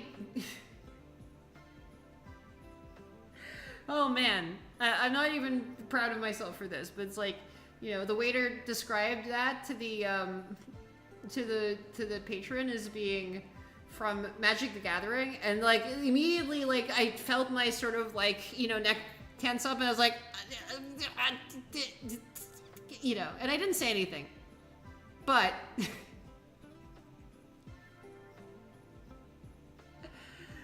but you know, like the sort of like weird, you know, the sense of strange smug superiority when somebody else gets a, you know, a nerd thing wrong, right, is of course an integral part of the dining experience at such a place. So they're able to do that. And the weird thing is, like, there was a table of people next to me who was like talking about their trip to like Naoshima, like the weird Japanese art island in the west of Japan that, like, you know, I went and cycled all over and, like, you know, it was like I literally went there in December, and then they were like describing their trip to this same, like, you know, obscure Japanese art island in the west, right? The Blue Eyes. Honestly, given Magic the Gathering these days, I would not be surprised if the Blue Eyes White Dragon like ends up in it at some point, right? Like, we've got fucking like what, SpongeBob and like, you know, every single character is like moving towards a crazy singularity, where everybody on Earth is going to either be in you know, in Fortnite or in Magic, right? I was gonna say also in Smash Bros, but like Smash Bros like looks like it's sort of in hiatus, maybe a little bit. Maybe I'm gonna be proven wrong. Maybe every video game character of all time is gonna end up in the next Super Smash Brothers. Who knows? You haven't had a vacation in 8 years. But yeah, no, I mean, like, Smash Brothers Switch 2 mover. It is so funny to me that, like, the Switch 2 has one exclusive game. Like, and it has already sold more consoles than, like, what, any other console in history. Is that true? I'm not sure. If it is, I'm spreading misinformation, but it, you know, it's insane. You have to wait for them to put Magic in Fortnite. Are they gonna put Magic in Fortnite, or are they gonna put Fortnite in Magic? Are they gonna just, like, can you imagine if Epic Games just buys Hasbro? They just buy Hasbro, and then, like, you know, Fortnite just becomes, like, MTGO just becomes part of, it just becomes a Fortnite mode? Man.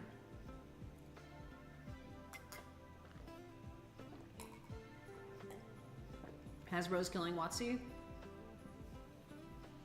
I mean, honestly, it's the natural final evolution, right? Like, every single entertainment thing rolled up into enormous entertainment Katamari, right?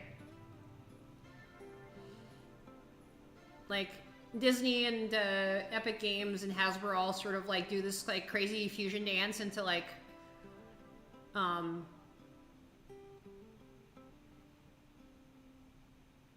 let's be real, probably Disney, right? Okay.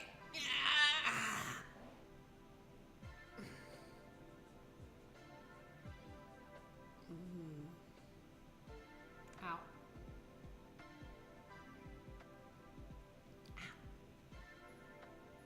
Oh, my leg. Then you can finally make Epic Mickey? Yeah. I mean, they weren't able to make any sort of Epic Mickey before. I mean, really, it's just one big connected, like, fictional universe at this point. And I feel like if you can't beat him, join him, right? Which is why, now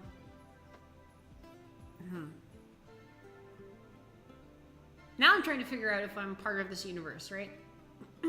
So my Iron Mouse number is 2. And Iron Mouse was in Smite, but I don't know what other characters were in Smite, right? Like, so Smash Brothers, like, implies that, like, Snake and, you know, Sonic and Mario and those universes are all, like, connected, at least tangentially, by the presence of the Smash Brothers universe, right? And Fortnite connects, like, so many different characters, right? But I don't know whether you can, like, you know, go through a series of, like, crossover games to get to, like, VTubers. Because, you know, it'd be very, very nice for me to exist in the same shared universe as these franchises, because, you know, that way is immortality, right? Like, you know, you find yourself in the same fictional universe as Mario, you're finished. Your name is echoed in the halls of Valhalla for eternity. Right? Is it a rip-offy shoujo game?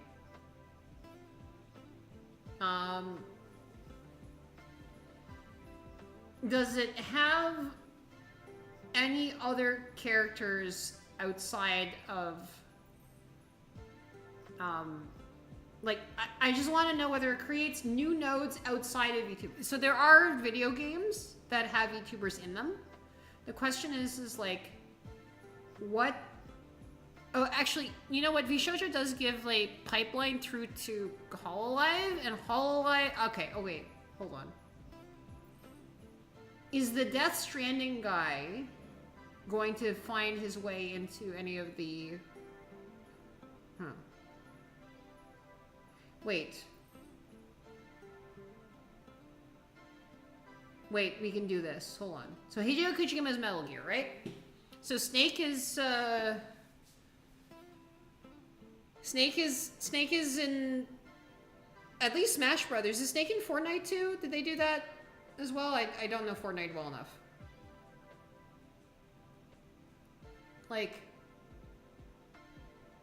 yeah.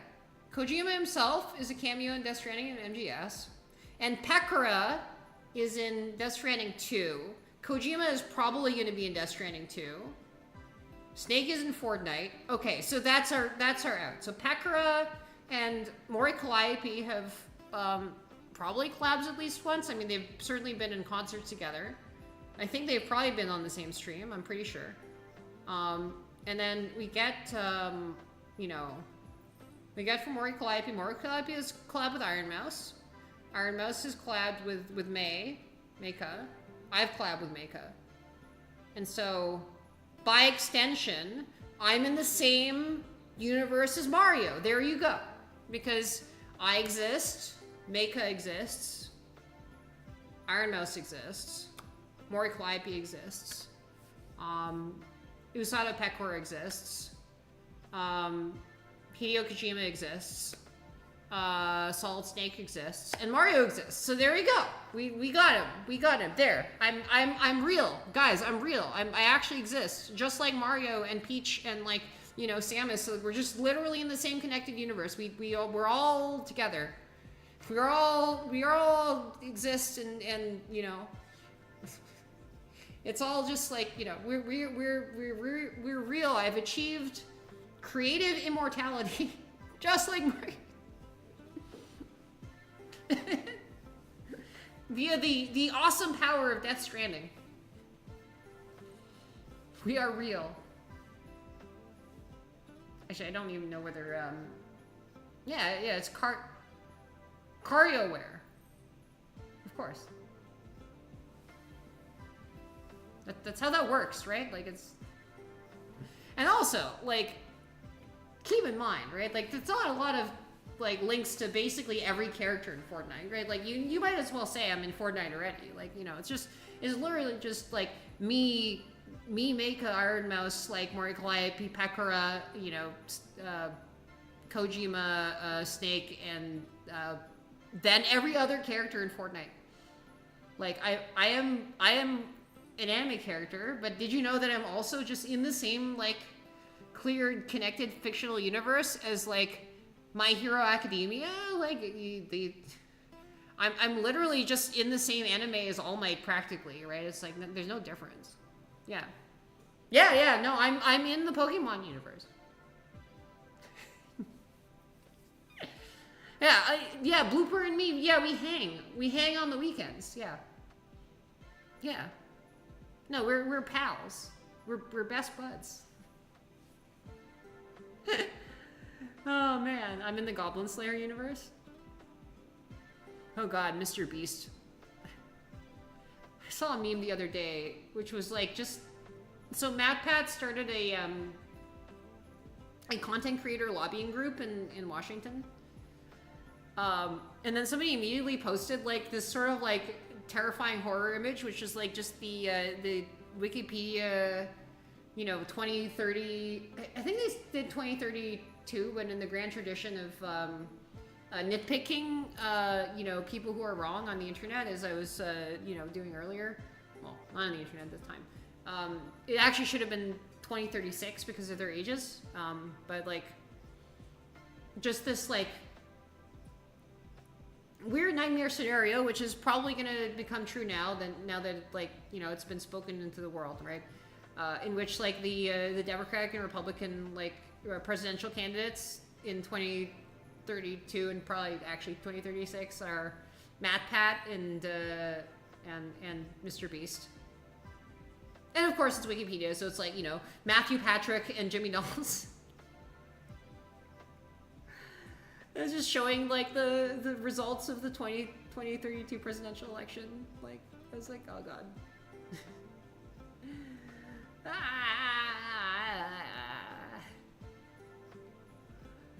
I mean, like, literally that is kind of where we're heading, right? It's like, I don't know. I think they need Stone Cold Steve Austin. I mean, that's probably the next step, right? It's like, you know, where we go from here is like, you know, Dwayne Johnson versus Steve Austin is like, you know, presidential candidates, and then we just get to Pat versus Mr. Beast, and then like we just go from there to like whoever is like that woman who like is you know, replacing like Peppa Pig and Coco Melon for like the babies, and then like I don't know, like some like weird LLM crypto bro. I don't know, whatever gets the goat of the people on the other side, right?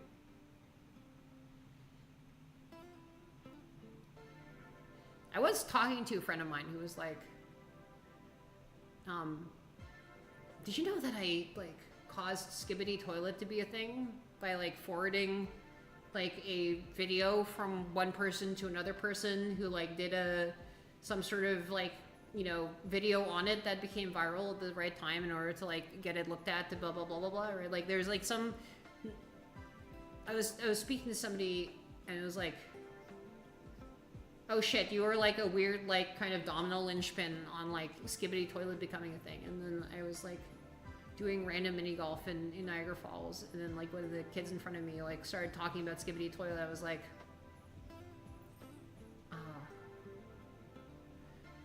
I have witnessed the butterfly, child, that has brought you to this moment of Michael Bay making a making its you know, a major motion picture with the youngest director to be making a movie for A24, which is that Skibbity-Toilet one. Honey Boo Boo. Yeah, that's what I'm saying. Austin is semi-anti-bear? That's true.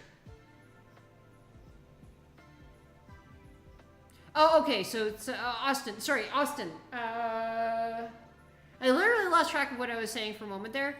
That's good. Well, okay. So then we have Johnson.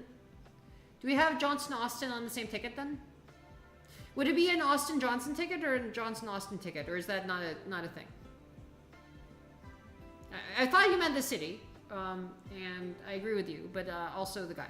Yes. I'm unraveling my own metaphors. Bautista? The baseball player? I mean, okay, so here's a question that I had. So in the universe, wait, I'm okay. There's certain places where I'm just like completely. Is Bautista? Bautista is a wrestler, right? Did I completely get the wrong? Bautista is a wrestler. Damn. Okay.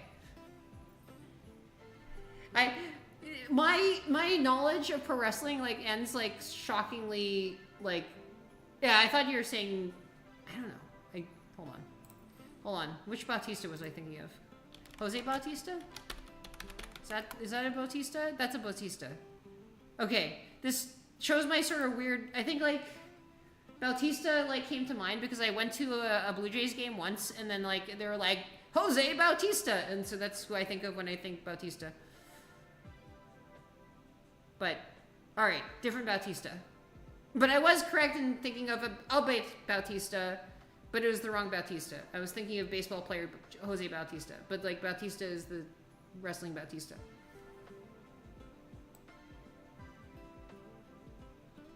Oh, Johnson is not anti-bear? So, okay, so it would be Austin versus... So it might still be Austin versus Johnson, right? Oh, the Guardians of the Galaxy. Oh, that Bautista. Okay, got it. Nice. Oh, okay, yes, I know that Bautista now. Got it.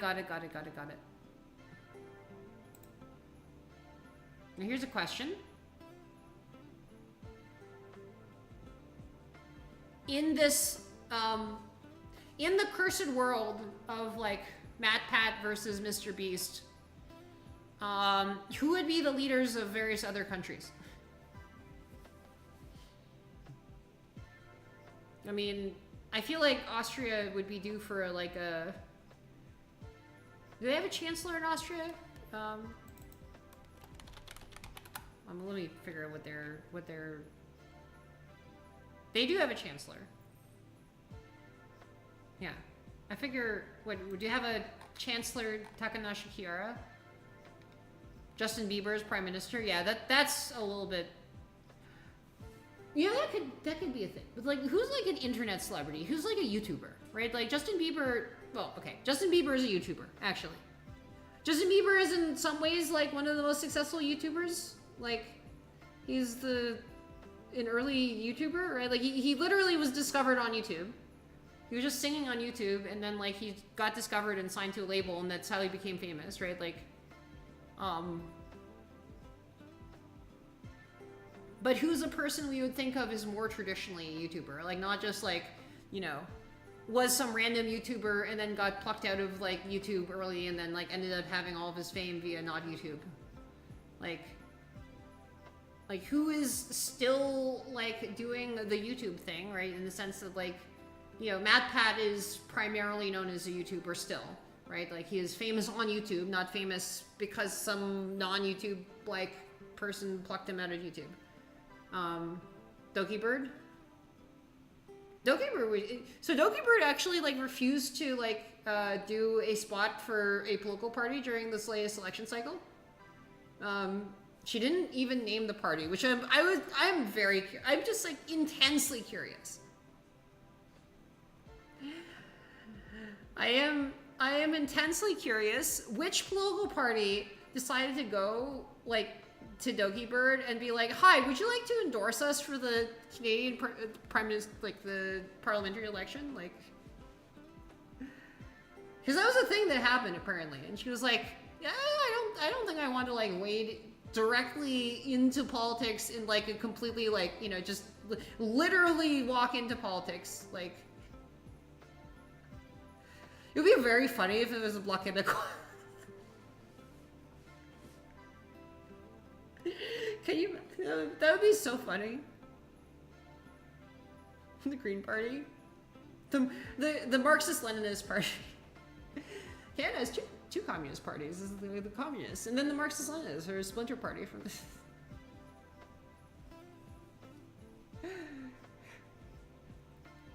It's like, hi, I'm Doki Bird, speaking on behalf of the Marxist-Leninist Party of Canada, Communist Party of Canada, Marxist-Leninist. The Doki block, yeah. Oh boy, when is the first like VTuber political endorsement actually going to take place? I mean, are we having like YouTuber? We have YouTuber political endorsements, but like,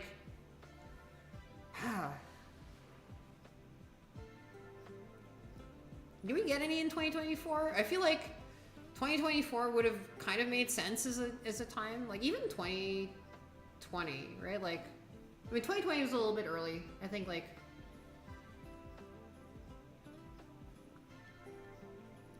Holly-Ann was 2 months old at that point, and I don't think like the wave of like indies was like fresh enough. But your NEP, you know, like the new leader guy. I don't even know who the new leader of the NEP is, and that's kind of fun because I was like literally an NEP delegate. We have a lot of them. I feel like that goes with the territory of being like pro-bear. Linus? You know, Linus makes a lot of sense. Linus is actually kind of probably who it ends up being, right? And if we're talking about like some YouTube personality who decides to like go for political office and like try to tout, yeah, that it's probably Linus. It's yeah. He's got issues. Like, yeah, what? Yeah. In other words, he's a, you know, a politician. Like they actually have a. Yeah. He's kind of corporal. Yeah. Mm-hmm. Yeah. Yeah. No, I mean, like he in that way he is like kind of extremely typical as like as a politician, like that actually runs. Like, not necessarily the kind of politician that you'd want as like leader of a party, but like in terms of the actual sort that like runs and wins and like maybe even wins in general anyway, right? Like, you know, he seems like it makes sense that he would try to run, and it makes sense that he would actually do pretty well, right? And yeah, even the fact that he's like distanced himself from the running of his own company, you know, that probably makes him like pretty likely to actually try for it, right? Like, yeah. Man. I am curious, like, who will be the first person to like, what will be the arc of the first person who goes from being a VTuber into elected political office? Like, how high will a VTuber get in the hierarchy of some countries? Like, you know, even if they just like did it as a hobby during COVID, like I'm very curious, like what that's gonna look like. I mean, it's probably something that we're not necessarily gonna find out about, right? But yeah, I am curious. Yeah, I think Kamala Harris's account commented on, well, it was, the Kamala Harris account used Vebe's emotes, Vebe's sub emotes on their own stream. That's what happened, right? So the Kamala Harris's account on Twitch was subbed to Vebe. Wild pick Tricky. Tricky makes sense. Also, thank you, Tricky, for rating me last year. Was that 2 years ago? That was 2 years ago. Holy shit. Time flies.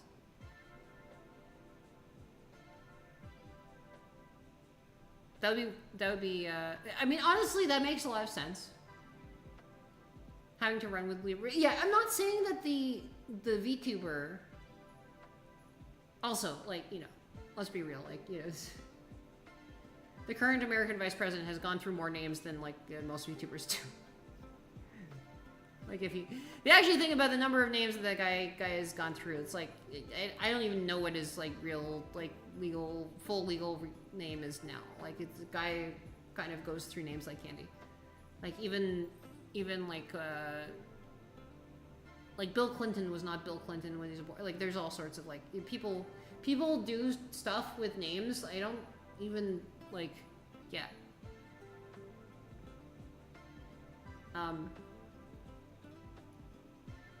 And there's always the trick of, like, just change your legal name to your VTuber. I'm not saying, like, first of all, I'm not saying, like, who is the first person who will run as their VTuber identity. I'm saying, like, who's going to be the first person who has VTuber experience who runs. Maybe somebody who is in parliament of some major country has in fact had VTuber experience already, right? That's possible, right? Like, it's a question that is less noble than the other one, right? It is a separate question, though, and probably an interesting one, which is like, Which is the first, like, politician who will be known to have, like, been a VTuber before. Right.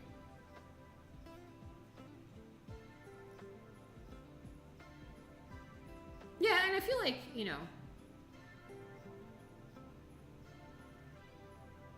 I do think that the current situation in terms of, like, you know, is a little bit unsustainable for, you know, there's gonna be some, like, wave of, like, inspiring people, and also, like, a lot of the people who are inspiring, like, you know, people at the time, like, are like, I hate this guy, right?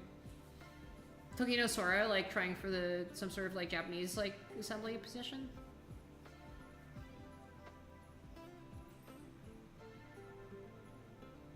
Bubble the Love Sponge, Clem.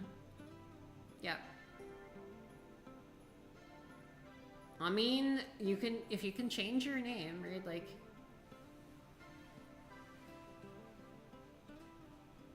this is the fun thing, right? Like, if you think about it, like, in a sort of, like, you know, computer science pen testing way, like, the name field is really just a text field that you can just put stuff in, and you can worm your way into inputs that don't generally expect to, you know, have, you know, hostile text put into them. So, like, you know, if you want a court case to, you know, have an embarrassing or, like, poignant or, like, special name, right? Like, you can change your last name, and then you have the court case be like, you know, I think these charges are bullshit v. United States, or right? Like, or, you know, maybe if you're suing your neighbor, right? Like, you know, it's fuck the Smiths v. Smiths et al. Smith et al. Oh boy.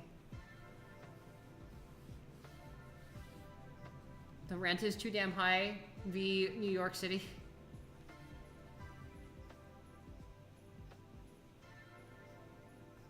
All right, I think we are,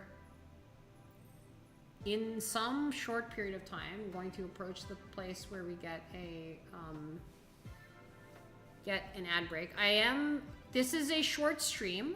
I am doing a short stream this day. Everything is broken. So, you know, this is mostly a test stream to figure out, like, what do I need to fix and put together, and what's actually busted, like, and what am I going to do for next time. I am now, however, going to share with you the game that has been eating up enormous amounts of my, like, waking time during this trip, while I've been kind of, like, faffing about, and show you why I described it as bizarrely targeted at me. This bizarrely targeted game. So, behold. And I'll need to do some stuff to make sure that I don't show anything off that I'm not supposed to. But I have a Switch 2, and I've been using it to play a Switch 1 game. Ha ha ha ha ha ha.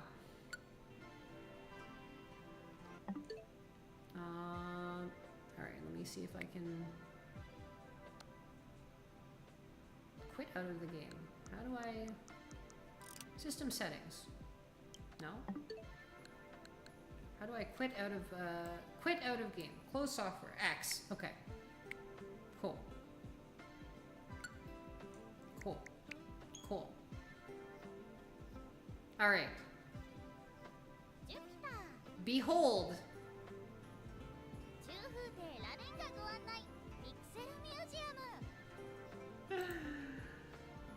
Oh boy.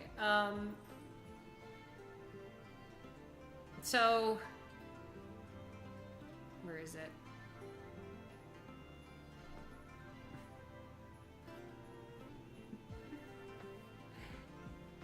So I was like, okay, art history taught via Picross from a Hololive VTuber, right?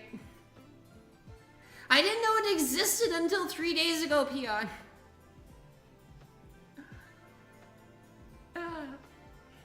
For those of you who don't know, I devoured every single Picross game under the King's Sun. Ronan, like, discovered... I mean, I had announced that I existed and come into Ronan's stream. Ronan, like, constantly refers back to the Picross stream that I did in, like, early January of, like, 2024, I believe? Yeah. Like, and... I'm like, how is it that they hadn't, like, encountered that there's a Picross game where you learn, like, you know, detailed, like, explanations of, like, you know, Japanese and Western art history and, like, handicrafts and, like, you know, fucking Rakugo, which is, like, the Japanese stand-up comedy thing that I, like, think about of kind of a weird amount, right? Like, I'm like, this is a thing. What the? How? What?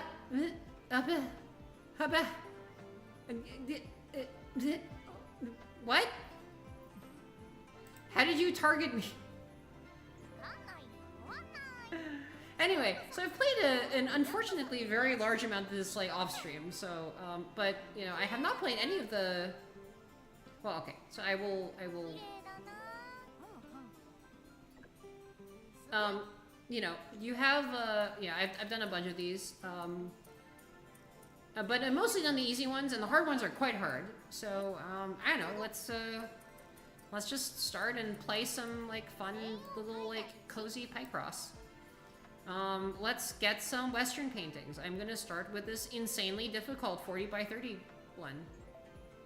How about that? This is gonna take forever. I'm probably gonna make a bunch of mistakes, and, like, yapping during it is gonna disrupt my sense of speech and the presence of mind. All right, cool. Well, let's go. Let's go. Double GM. Okay, cool. That is good to know.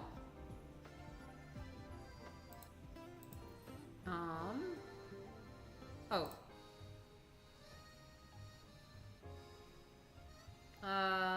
Is the BGM itself double still?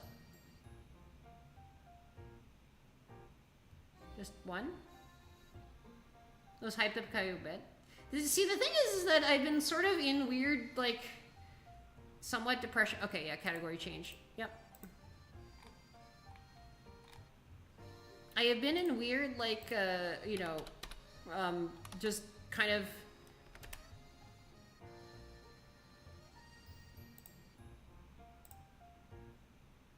I've been in, like, my mind not, like, kind of being in the sort of, like, you know, media sphere. Like, I've been in like, kind of sit and, like, watch Andor mode, like, like, for a while. And so I've been not sort of keeping up on, like, what the fun stuff that I might be interested in, like, is. So I just didn't know about this existing. But now I know it exists. And I can do it. I can be, like, doing the thing. And I'm like, holy shit, they made a game that is, like, kind of laser targeted me. Like, what the fuck? Alright, so, well, now, I go from playing one game on a grid of squares to playing a slightly different grid game. So that's 19. That's 12. I think that means that the...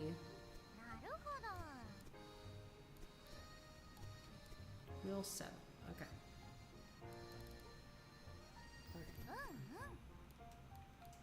Now, she's gonna make, like, slightly obnoxious noises the entire time, and I'm sorry about that. Also, please let me know if the audio balance is reasonable. Okay, so that's actually one as well. Cool. If the background music in this game is, like, too much, or, you know, let me know. Audio grid where it's at? Cool.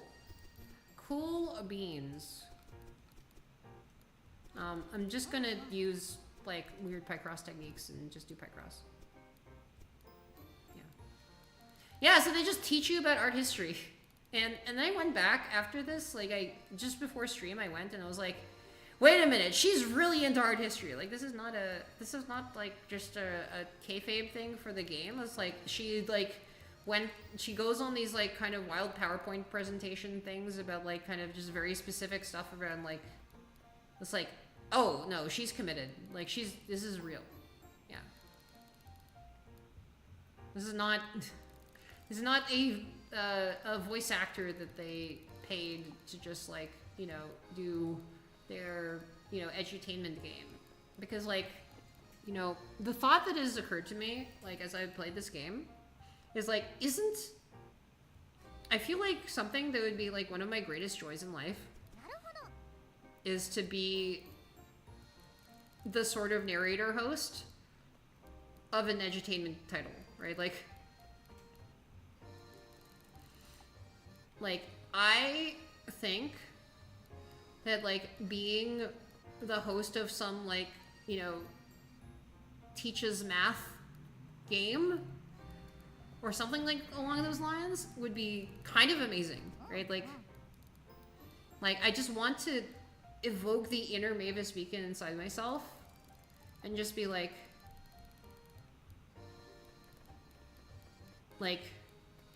learning with me. I don't know. It's like that would be the coolest damn thing.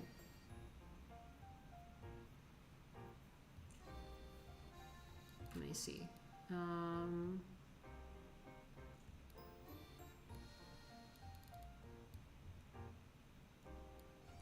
Well, these can move 6, so these 5 exist. I know. Sometimes you just yearn to be an edutainer.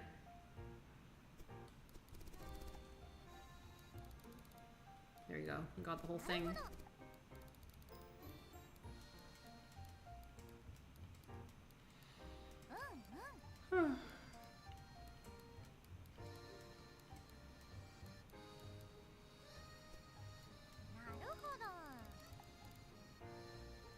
What are the freaking lasers?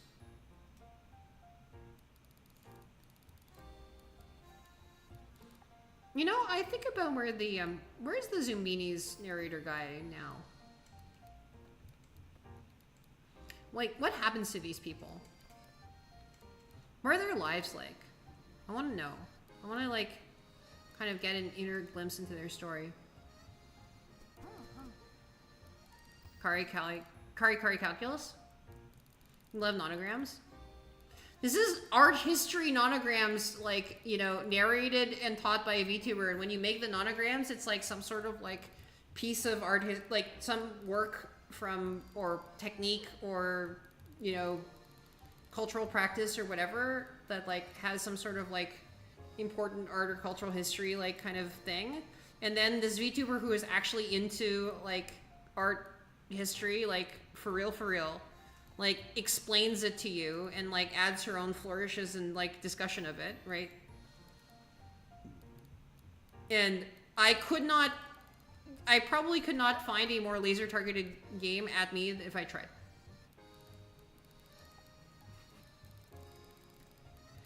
Right? Like what the hell? Also, apologies for those of you who are coming in presently. I am not in my usual streaming setup. I have in fact escaped to the far off lands of Canada. And this is mostly a test stream to make sure that like things work okay. Hello, Baka. Hello. Hello. How was your stream? We are playing art history with Hololive. How best beat the stream? How do? I am Kari, streaming from an extremely temporary, like, you know, setup thing. I am traveling. I am in a, yeah. I would like to. I will if I am not called to family duties, given that I am like in my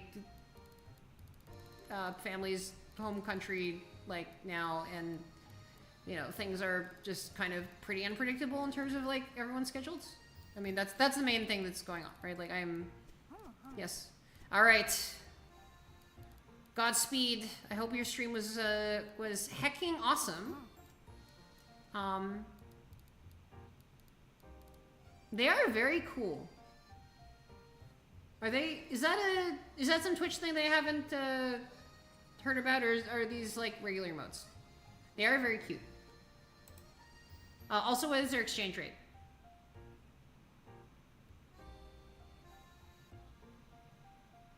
Like what's the how much is each one worth in terms of the other ones? 2 toes.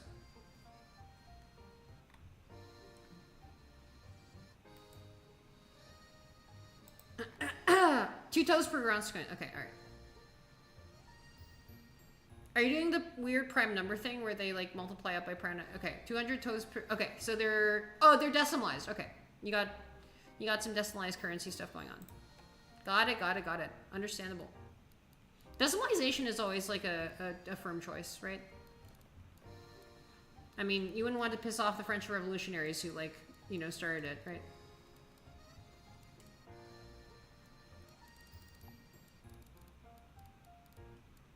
Let's see. I'm gonna, yeah, okay. I can't get anything out of this. I feel like 1, 1, 11, 1 should be able to do something though. Nope, definitely not. Anyway, if you got to fire yourself off, by the way, no.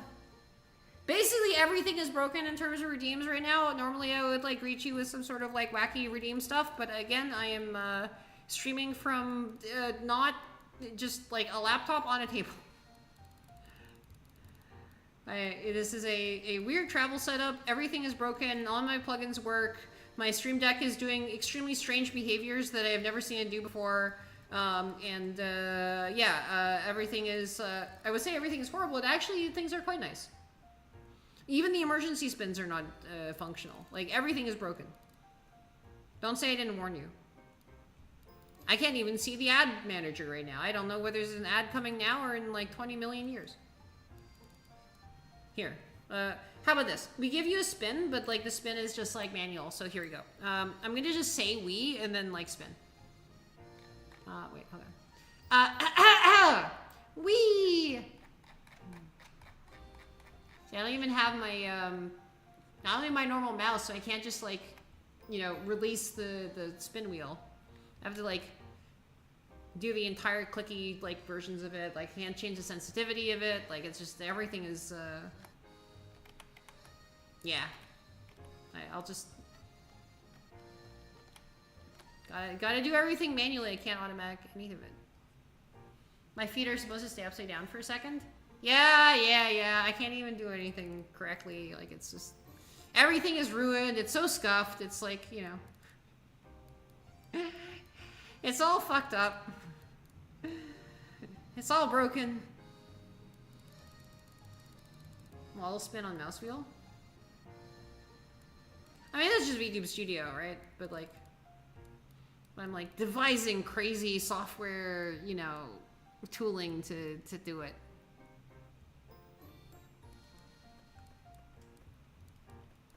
God, there's gonna be so much cool software. And I realized actually, like, it's not the cool software that's the thing. It's just like the you know, being fun and like doing fun things, right? That's the real content. You're getting upset your food isn't here. You're being okay. Can everybody please in the chat do a I don't know actually how to do this. Okay, can you do the spirit bomb thing, like with you raise 2 hands, like maybe like post 2 hand emoji or something like that. I don't know. If you have like, you know, emotes for someone that have hands, that's fine. And then, but there's the normal hand emoji. Okay, so raise 2 hands up, and we will. Oh, but there you go. Actually, those are hands. There you go. Yeah, actually, there's global hand emotes. Here, raise your hands, and we will spirit bomb, summon the energy into. No, that works. The Greedy Goose works. To summon Mahiro's P.U.N.C.T.U.A.T.I.V.E. All right, we are doing a P.U.N.C.T.U.A.T.I.V.E. summoning ritual. We are gathering the energy of the cosmos into a delectable collection of cheese curds, gravy, and fries. It's your P.U.N.C.T.U.A.T.I.V.E. that you're waiting for, right? Anyway, hopefully it works. Just tell me if it works, and then we'll do. We are engaged here together to like bring a P.U.N.C.T.U.A.T.I.V.E. into the world. Nom nom nom nom nom nom nom nom nom nom nom nom nom. I cast power word poutine. Oh, I got the best image. I just like imagine some wizard casting, some Canadian wizard casting power word poutine, and then like the goblins like that they're fighting just get splashed with like just all of this gravy with cheese curds and like, you know, fries in it, and they're like, ew, and then they just sawed off. They're like, oh, gross. And then they're like sharing the war stories around like the campfire later, and it's like, and then he cast power word poutine on me. Oh, the monster. Truly, this time they've gone too far.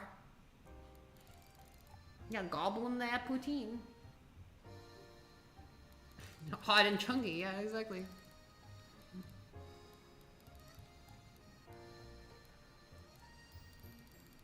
And then the cheese curds are squeaky, and then if you try to walk away from them, they got milk.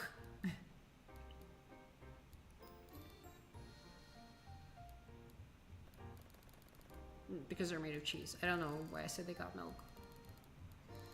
I don't understand at all. By the way, I welcome backseating in this. If any of you like want to jump up and down and shout like, "Oh my god! Oh my god! Oh my god! You haven't checked that line yet. Please, like that. I bet you can make some forward progress with that like line over there. Just go to do that column or whatever. Like do it now. Do it now. Do it now. Streamer. Do it now. Do it now. Please, streamer. Please do that column. Please do that row. Please do that column. I'd love it if you do that column. Please do it. Feel free to just drop the row number, the column number in chat, and then like be like, yeah. Also, thank you for the follow. I realize like there have been some follows and I have missed them because everything is broken. Thank you for the people who followed the stream. Everything is broken. I did not actually like kind of, you know, get the notifications for following because again, I am traveling and everything is broken. Normally this stream has way more pizzazz.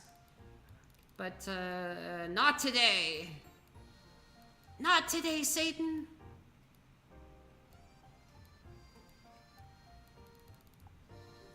That's a disappointed not today, Satan, because, you know, Satan is Iron Mouse, as you know. Okay, so this is a 7. This is part of the 7, so that means that this cannot be part of anything other than the 1. Alright, so we got that. And this has to be part of the 5. So yeah, it has to be out from there. Okay, so I got a little bit more data. Man, I literally started with one of the hardest ones.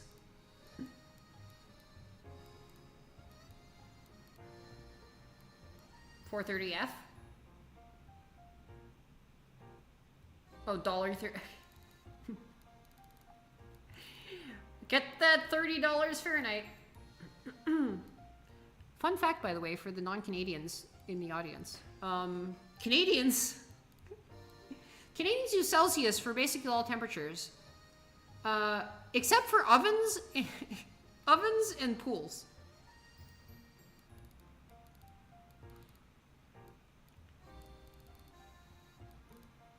Canadian ovens and pools are in Fahrenheit. And then basically every other temperature, you know, body temperature, the weather, you know, stuff you're doing for scientific purposes, like, you know, boiling water, you know, why pools? I think it's some sort, like, my guess is like some sort of like standardization in the, you know, the North American, like, equipment for pool technology, but that's basically a guess.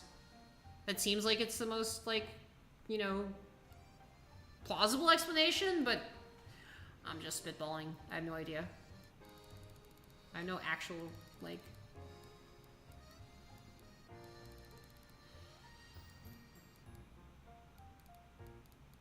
no actual reason to believe that, right?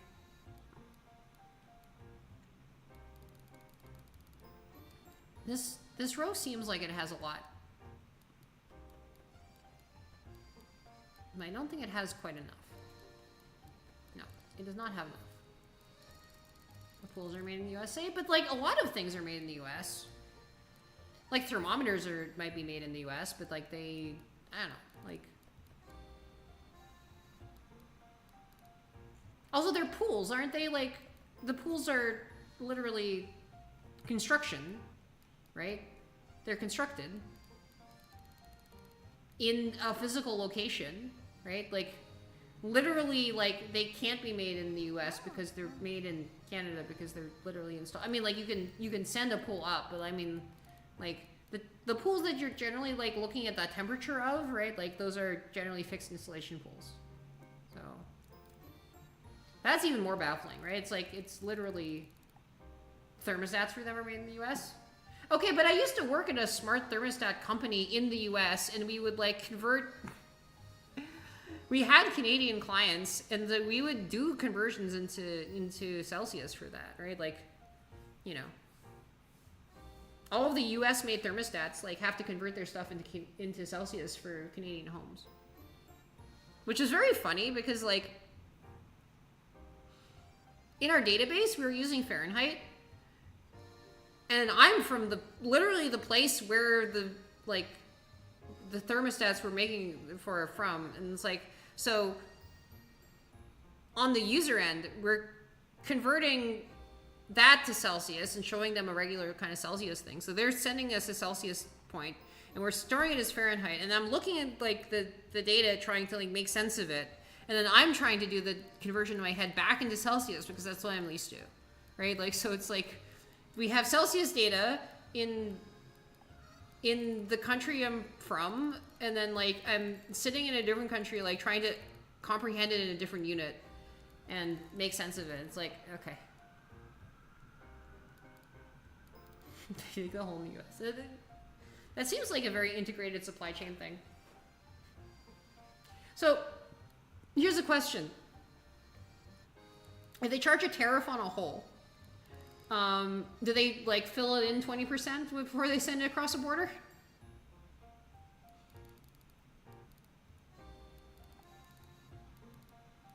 Is that how they tariff a hole?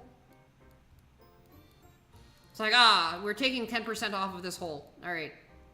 Your 10-meter hole is now 9 meters.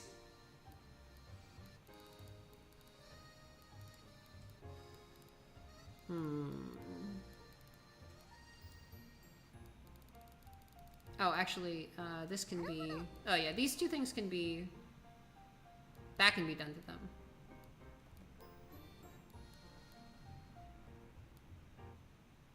I'm going to try to see if we have 3, 1, 2, 2, 3, 1, 3, 1. Okay. That's the farthest left that can be. And then if it's further right, then we have 1, 3, 1, 3, 2, 2, 1,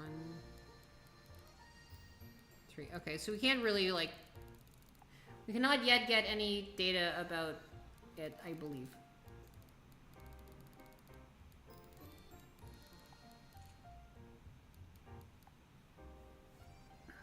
Data unavailable. Okay, 5, 8, 2, 7. Ah, it's bait. It's taunting me.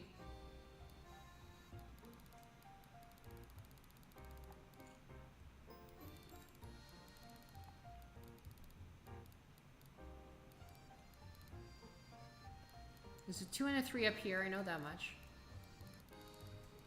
There's a 2 and a 1 down here, but it's just one off from like being able to tell me anything about it. So this literally has to be part of the 8, right? Okay, so if this 1, 2, 3 here, and this is part of the 8, but it can go all the way down there.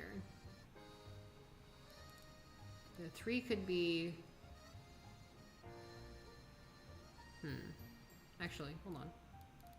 3, 4, 5, 6. Nope. Okay, that's actually, we got exactly the information that we have currently. Fuck. Oh, man. The ancient alien theory of planet Maldek? Are we talking about aliens like bacteria or aliens like green dudes?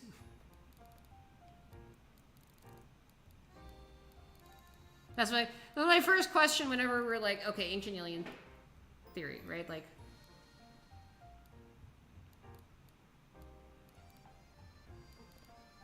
History Channel? I feel like History Channel seems like, you know, it's much more likely to be like, oh, we're green dudes.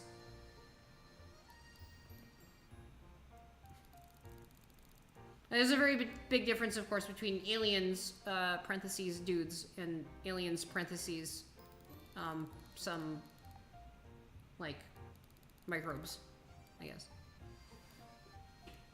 This bacteria is a little bit too specific, but, like, yeah. I think aliens, parentheses, dudes is just much more unlikely. Like, it just needs way, or, yeah. I mean, there's aliens jumping borders, which I guess I was until very, I mean, you don't need to jump a border. I mean, like, I was an alien in the sense of, like, you know, I was a non-citizen in a country, but now, I guess, like, now that I've citizen shrimped myself, I'm very much not a non-citizen. Like, it's just, like, actually, it's a huge pain to go get to somewhere where I am not a citizen. Now that I've, like, in-citizen shrimped myself in, like, both countries.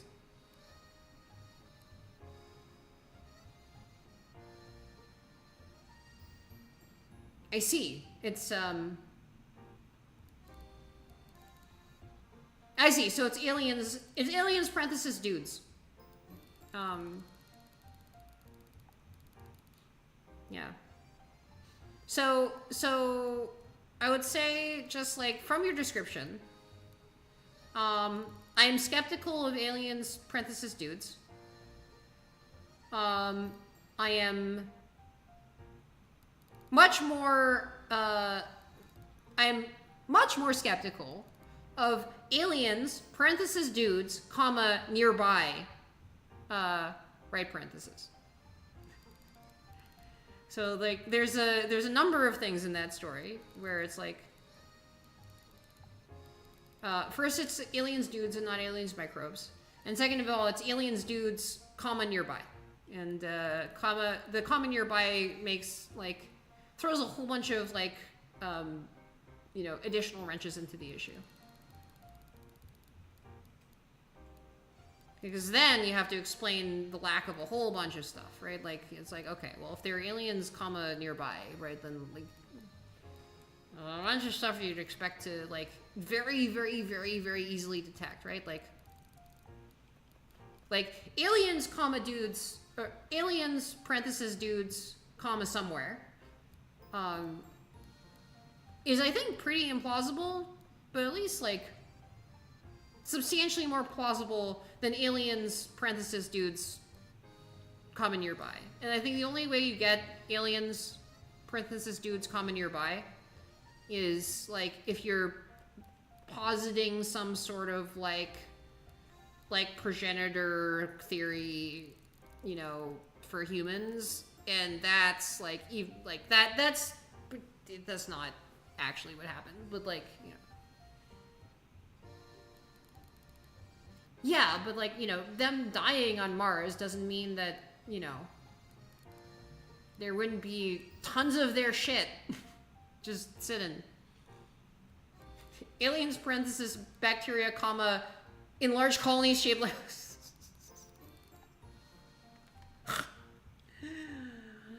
I mean... we are, I guess, non-aliens, parentheses, bacterias shaped in large colonies shaped like hominids, right? Like, I'm sorry, you guys are. I'm a crustacean. Totally. For real, dudes. For real, I'm a crustacean, like, totally, you can totally believe me. That's, like, definitely the case, like, for real. Definitely. For sure.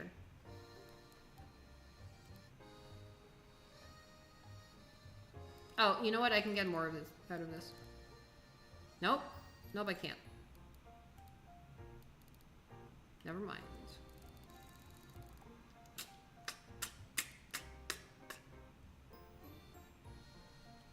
Warhammer 40k. Sorry. Everything I'm saying is making your head hurt? The parentheses? Hello, wizard, parenthesis cat. Actually, or is it cat parenthesis wizard? Hold on, which one of it? Sorry, I don't mean to make fun of, like, you know, what you're saying. I was just, like, saying that, like, I think it's, like, the more stuff that you spring onto the end of such a qualifier, like, the more implausible it becomes.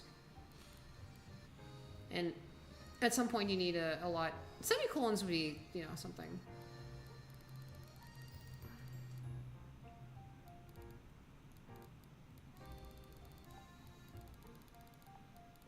I feel like they're, like, a kind of, like, focusing down. I don't know. Is there some sort of, like, you know, Java wizards who know how to, like, XML XPath their way down, like, a series of, like, you know, modifiers to some, you know, hypothesis to be like, okay, well, this is much more implausible. It's like, I've got ancient aliens, and they're the 4th position in the div in a DOM. You know, then they have an X position left tag and an installation wizard. No. You should make your own art gallery, and then, like, during the creation of your art gallery, you'd be an installation wizard. It would be perfect.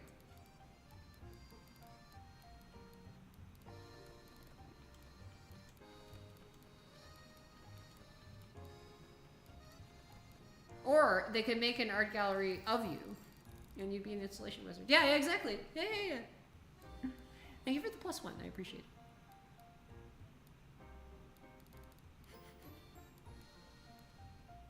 I mean, it's really Nubbles. Like, I'm shamelessly stealing that idea from Nubbles.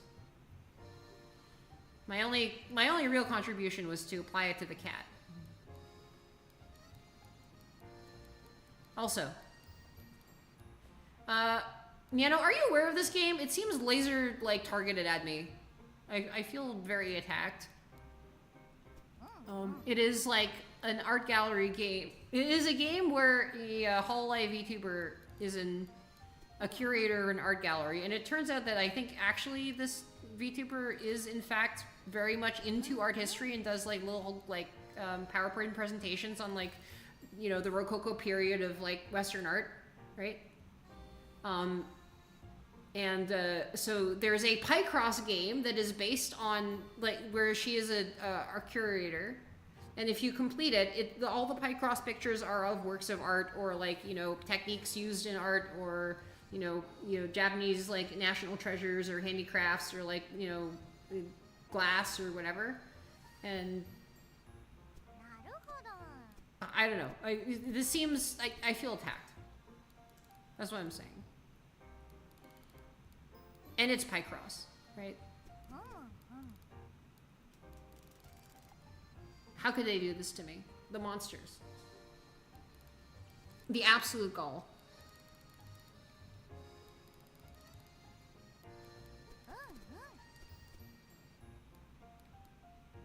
Yes. Yeah, it's a laser targeted game. Like what? It's like I've literally been talking about how I like care a ton about the art of VTubing, and then they literally made a game about art in VTubing. And they came out with a VTuber who is just like literally an art person who like gives guest lectures in media studies at the University of Kyoto now. Like it's like, how could you? How dare you? And so, I have my. I literally got a Switch 2 and have been spending 98% of my time on it playing a Switch 1 game, because this is a Switch 1 game and it's on Steam, but it doesn't matter because like I'm literally traveling. I got my Switch 2, like the Switch 2 came in. I had it shipped like because it arrived like literally moments after I needed to leave for the airport. Like, and so I had it shipped like onwards, like to intercept me at a later destination for an insanely high amount of money so I could stream with it. And then the only thing I've been doing on it is like a Switch, literally a Switch game that like, and I have a Switch on me already, and I could have just been playing this on regular Switch, and I could have been streaming this on regular Switch, and it wouldn't have made a difference because it's like I played Mario Kart World for like, you know, a few minutes, and I was like, yes, but like, you know, art history VTuber, you know, Picross though, right? You've been playing Kirby in the Forgotten? Am I so extra? I don't know, should I say thanks? Or, you know, what? Not sure whether it should feel complimented or insulted.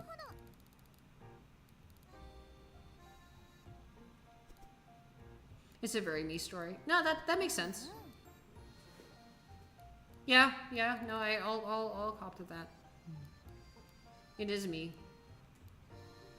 It's just you.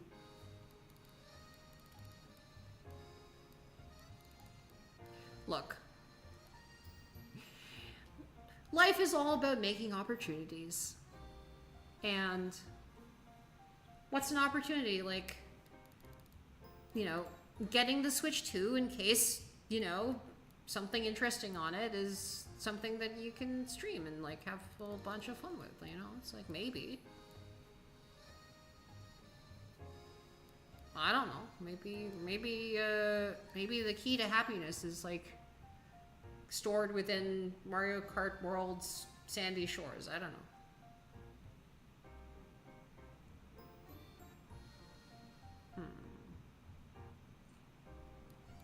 I assume this could be the 3.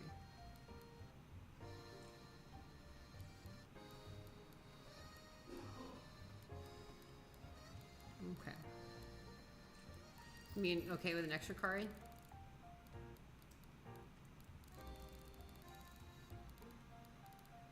It's like a 1-up, right?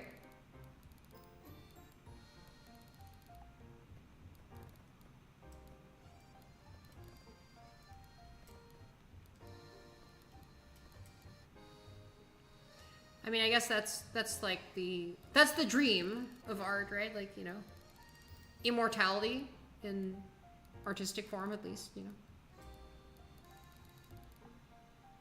Just make something that stands the test of time and eventually gets like you know, attempted to be found in some sort of like edutainment title that turns into like a popular PBS kids show, right? Like,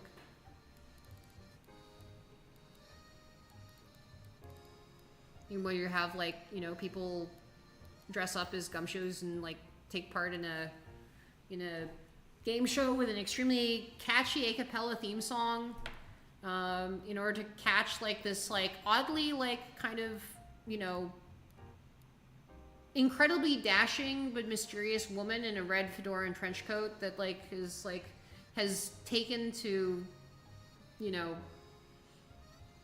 stealing and probably like kind of, you know,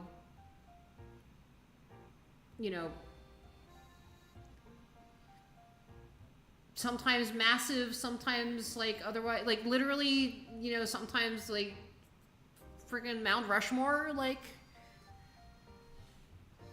and then, you know, to be one of the creators of one of the works of art that are stolen, you know, that's the dream, right? Because that way lies true immortality. If you've made it there, you've made it anywhere. I am not. I probably should be. I should make a note of that. I won't right now because I'm sort of hyperfixated on this, but if somebody could notate that into the Discord, I will check it out later.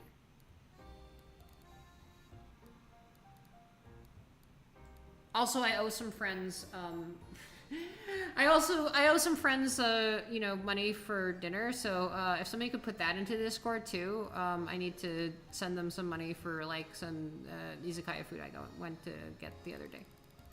Oh well, just last night. But like, you know, I need to get that down. So yeah, excuse me, chat. Can you be my to-do list, please?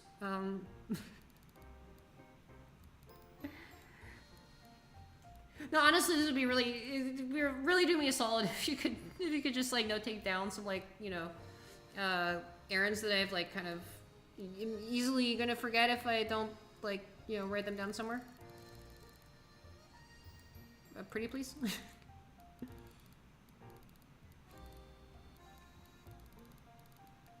No. Chat is not a persistent enough medium. I know it exists in the VODs, but I'm like, you know, too scared to look at my own VODs, so it's not gonna happen. Just harass me about it in Discord until I do it. Am I going drunk with power?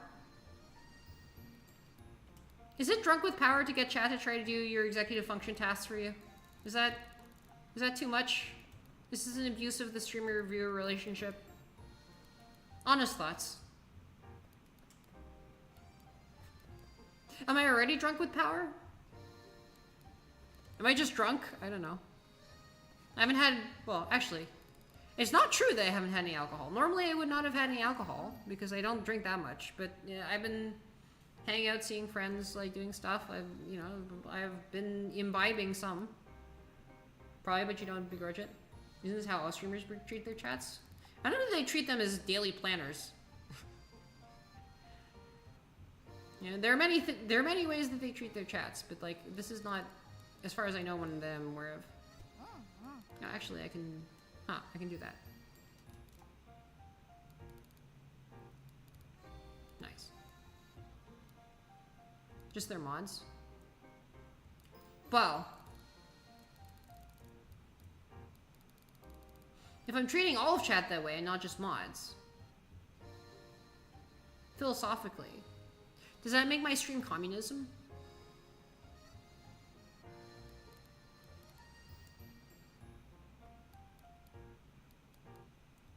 Federated accountability, buddy. Yeah, exactly. Yeah, that's how I think about it.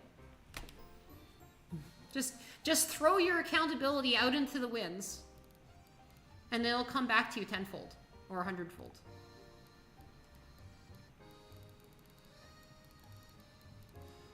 It's like, hey chat, I owe somebody money. please remind me of that.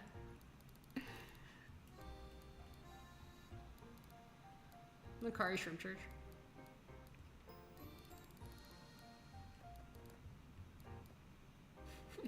Get on Mastodon so you can get your own chat. Okay. So I went to this thing that was like kind of weird. Best way to describe it is like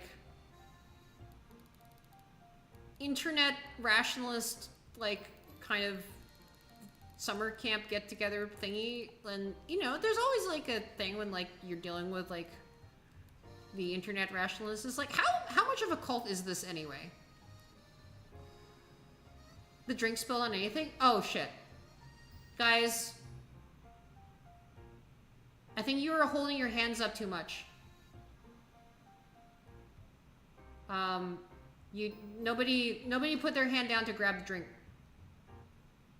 You summoned the P.U.N.C.T.U.A.T.I.V.E, but nobody was able to grab the drink, and so we spilled it on everything. I'm so sorry. I'm sorry. We did the spirit bomb wrong. Well, next time we'll do it better. We'll get it later. What the heck is the cult of internet rationalism?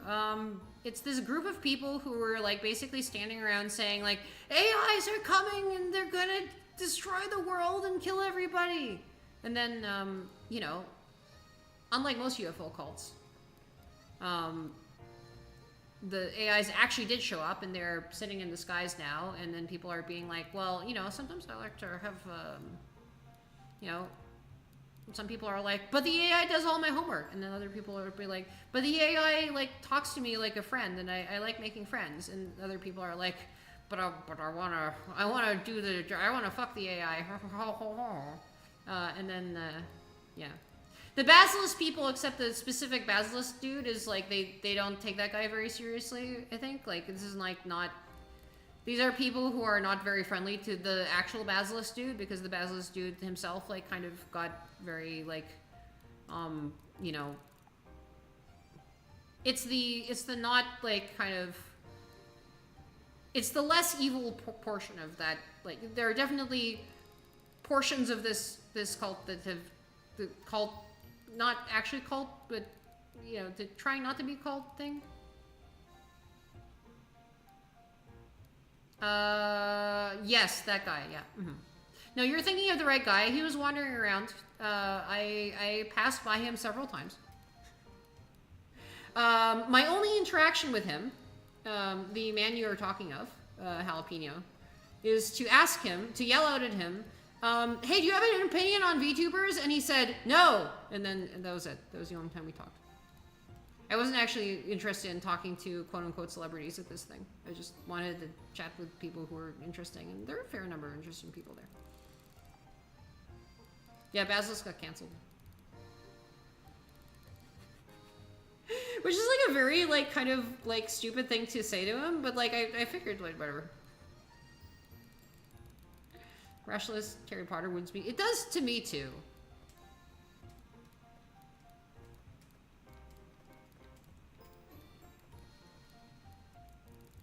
Me too. It's very painful. It was a very concise question and answer. You know, they go for that, right? If somebody doesn't have an opinion on it, then they, you know, I'll give them credit for that, right? And you know, okay. I'm not saying that I am not in any way sort of like slightly a member of this group in some ways, right? It's like I kind of like have tendencies that like I've floated around in some of these blogs, you know, readership, right? Like I'm not fully disconnected from it, right? As a fan fiction, not as a foundational document of a...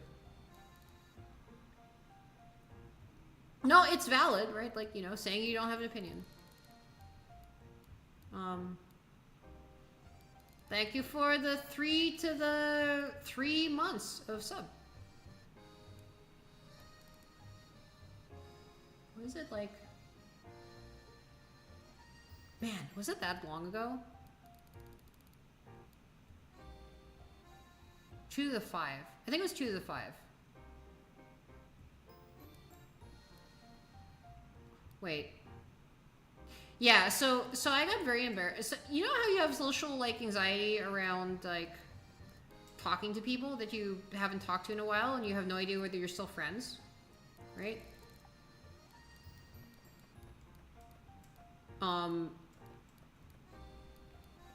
So I remember like the very last message that I sent to Simu on like Facebook was just like wishing him a happy birthday for his like 2 to the 5th birthday.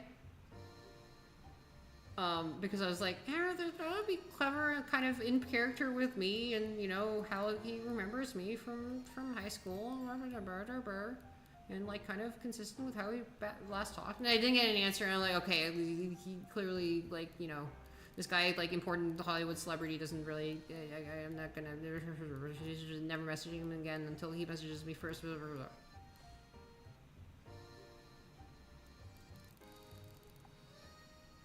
And yeah.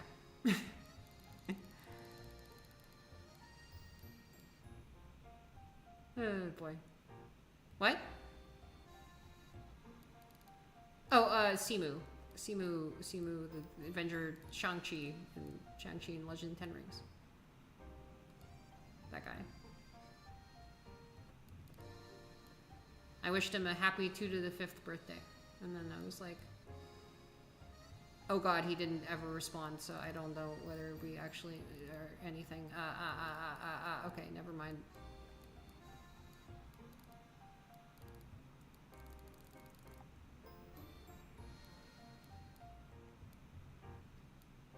Yeah. I mean, I assume he only gets, like, messages from, I don't know. Like, you know, we are Facebook friends, so, like, and, you know, it's just, I don't know whether, like, I don't know how, like, the special, like, brand person accounts work. I know they're different from, you know, regular person accounts. Like, there was a weird thing where they kind of, like, flashed the account in and out of existence when he got cast, like, and meanwhile, like, you know, just things got weird from a UI perspective for a little bit in terms of, like, all the stuff that had been tagged, right? Yeah. No, it's, like, very weird. Like, I'll sometimes, like, get a message from somebody, and, like, they're just in a completely different headspace about me than I imagined that they were, right? But then, like, it's so hard to really, like, kind of understand exactly, like, where people are, like... And I forget who said this. I really should figure out who said this, but, like, literally, like, half of VTubing, I have been, like, just understanding, and not half of VTubing, like, I think a lot of life, honestly, I've been interpreting in terms of, I think it was, like, I think it might have been Mari from Face Connect. Now of Face Connect. I think it was her who said this, and I think it's just, it has stuck with me ever since I saw it. It is like saying that in VTubing, you never have a clear idea of what is business and what is gay, right? Like, and, you know, I think that, like, really, that's not just in VTubing. I think that's just in life, right? Like, in life, so much of your social interaction is just this kind of weird quantum superposition where you don't know what is business and what is gay.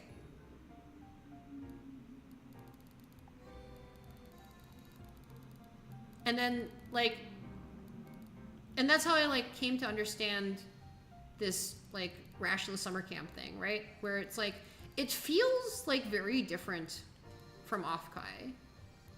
Because, like, I was having this experience.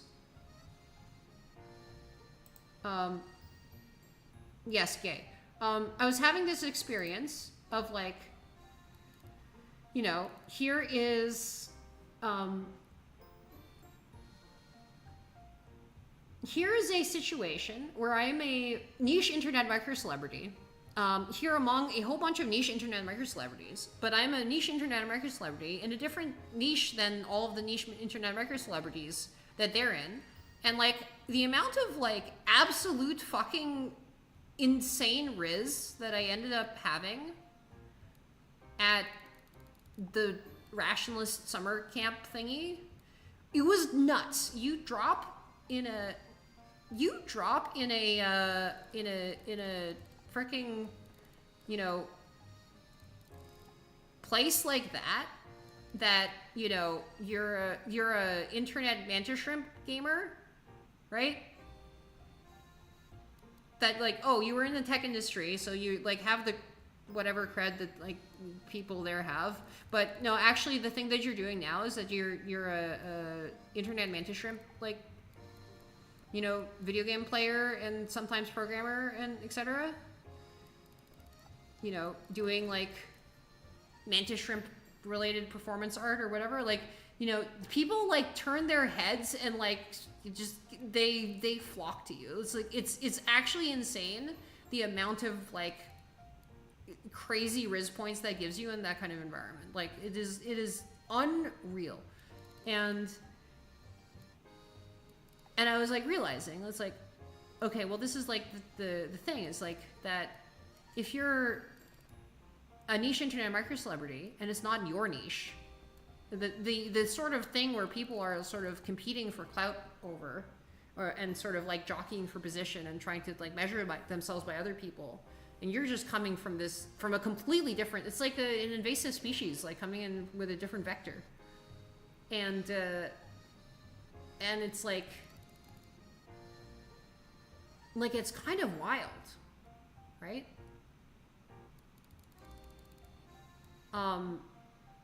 And I was thinking there, right? It was that with people there, right? I was able to like, you know, whenever I had a conversation with somebody, I was able to sort of basically expect that it was gay and hope that it was business. But, you know, at a place like Off-Kai, which I have a ton of fun at Off-Kai every time I go. At Off-Kai, you kind of expect that it is business and hope that it is gay. At least, like, it depends on who you are, right? Like, that's the real, like, kind of tricky point, right? Like, it's like you don't know exactly what it is, but it's like, you know, depending on what you're actually looking for at the convention, right? Everybody is trying to like talk to each other in this like weird coded superposition of like business and gay, right? And so just to have the inversion of that was like a real head trip. What a fascinating character. I mean, that's the thing, right? It's like, you know, when you have, you know, when you're an invasive species in the fascinating character like department, right? Like it's, I have made so little progress on this puzzle. Like I mean, it is literally, I started with a 5-star like hard difficulty puzzle, right? Like, but business casual and business gay, yeah. Mm-hmm. No, it's the business gay align axis. So like, so it's gay casual, right? It's business casual. It's business casual, gay casual, gay formal, and business formal. That's the alignment chart.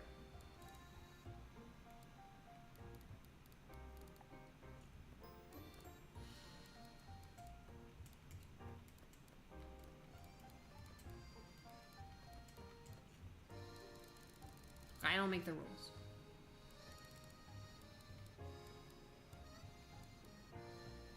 Okay, can I fit a 5, an 8, and a 1 in here? Probably. Yeah. Yeah, let's start. Gay competitive?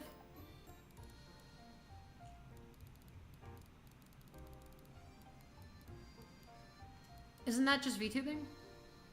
Isn't that just VTubing as a whole?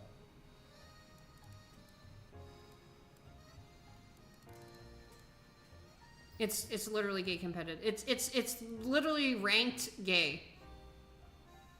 Right? It's gay ladder.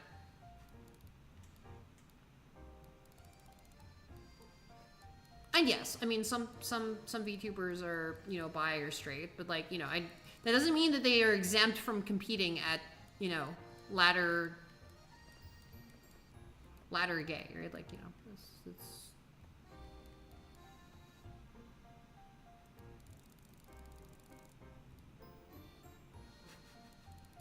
more correct than you care to admit.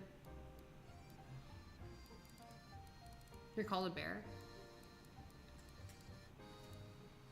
This is very confusing because I did start this stream by like making a bunch of bear analogies, and now like, you know, I'm making bear analogies for very, very, very different reasons, right?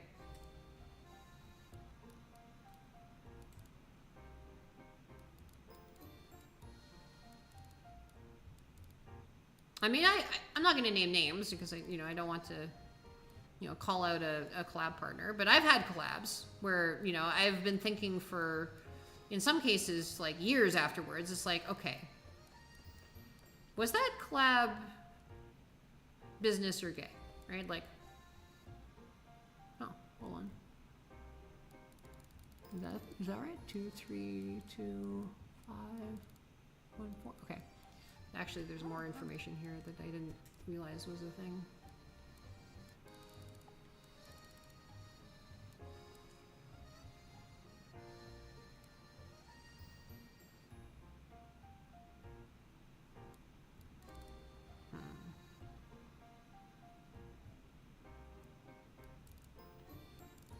And then I think like a big failure mode of, again, not gonna call it names, what business or gay means. Okay, let me be a little bit more clear. Business, okay, if you're a VTuber, right, and you sort of like build up a relationship with another, you talk to another VTuber or you collab with another VTuber, and or you like kind of, you know, hang out with another, you know, it's not always like literally gay, of course. Like you are right that this is like somewhat of an analogy, but like there's a question of like, okay, well, is this person sort of cozying up to me and being very friendly to me because, you know, there's a genuine kind of social interest,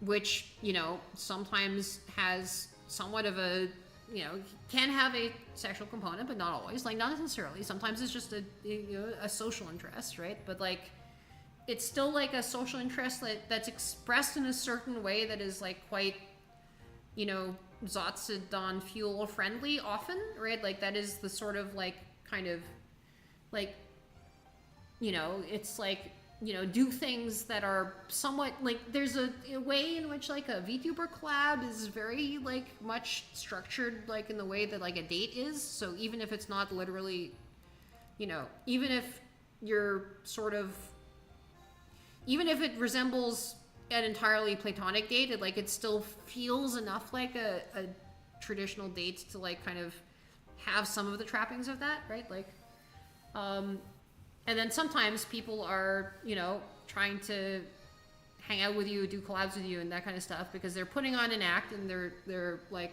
just, you know, it's purely business, right? It's like, it's you know, they see, you know, you have certain number and they have both certain number and they have like particular, you know, they're amusing or interesting or whatever in a certain way. And they think that they can sort of help, you know, their, you know, channel along. And maybe, you know, if they're particularly like kind of strategically minded, they're like, okay, well, we can sort of rise together and like you can build a sort of shared universe that is like entertaining for our fans and blah, blah, blah, blah, blah, blah, blah, right? Like, so that's like business. And then probably most things actually do exist in a superposition of everything, right? It's like, it is not like, very few people are just like, oh, well, you know, I'm literally just doing this entirely for clout. Like the only thing I care about is like watching number go up, and I, you know, don't care about other human beings and you know, fuck them, and you know, but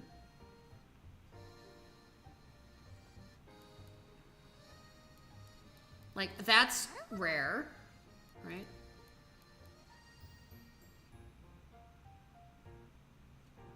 I mean, theoretically, I think people like that exist, but like, that's probably pretty rare.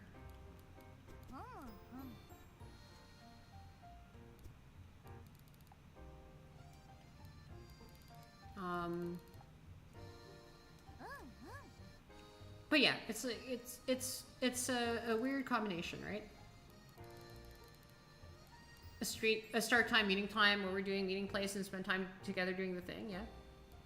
If the gay is metaphorical or descriptor, it's both, right? Like, yeah, I mean, the other thing is that, like, a lot of VTubing activities are, like, same gender, and sometimes they're, like, quite performative in a way. Like, so it's, like, even, again, if the people are not literally, you know, flirting with each other, and flirting does happen, right? Like, oftentimes flirting is great content, and it is also, you know, flirting, right? Like, flirting is flirting, right? Like, so if somebody's flirting with you in a collab, right? If you're flirting with them back in a collab, it's like, you know, is it business or is it gay? Well, maybe it's both at the same time, right?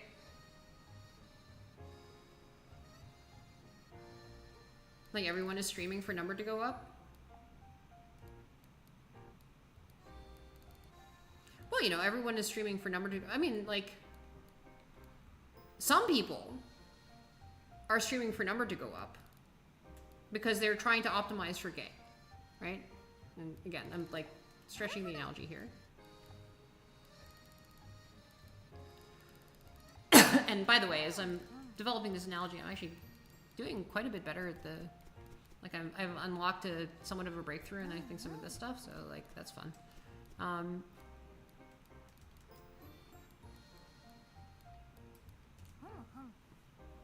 Like, the thing is like, you know, VTubers are often very fascinating people. Literally, the most successful VTubers are people who tend to talk about their, like, you know, this is a job, right? Or a activity, a hobby, or whatever. Like, it's, again, this is a very, like, fuzzy space, like, in a lot of ways.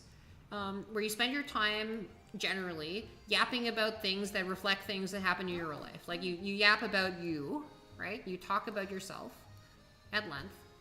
And then, so it selects, like, the people who are good at this and draw audiences and keep audiences are people who are really, really good at, you know, being interesting while talking about themselves.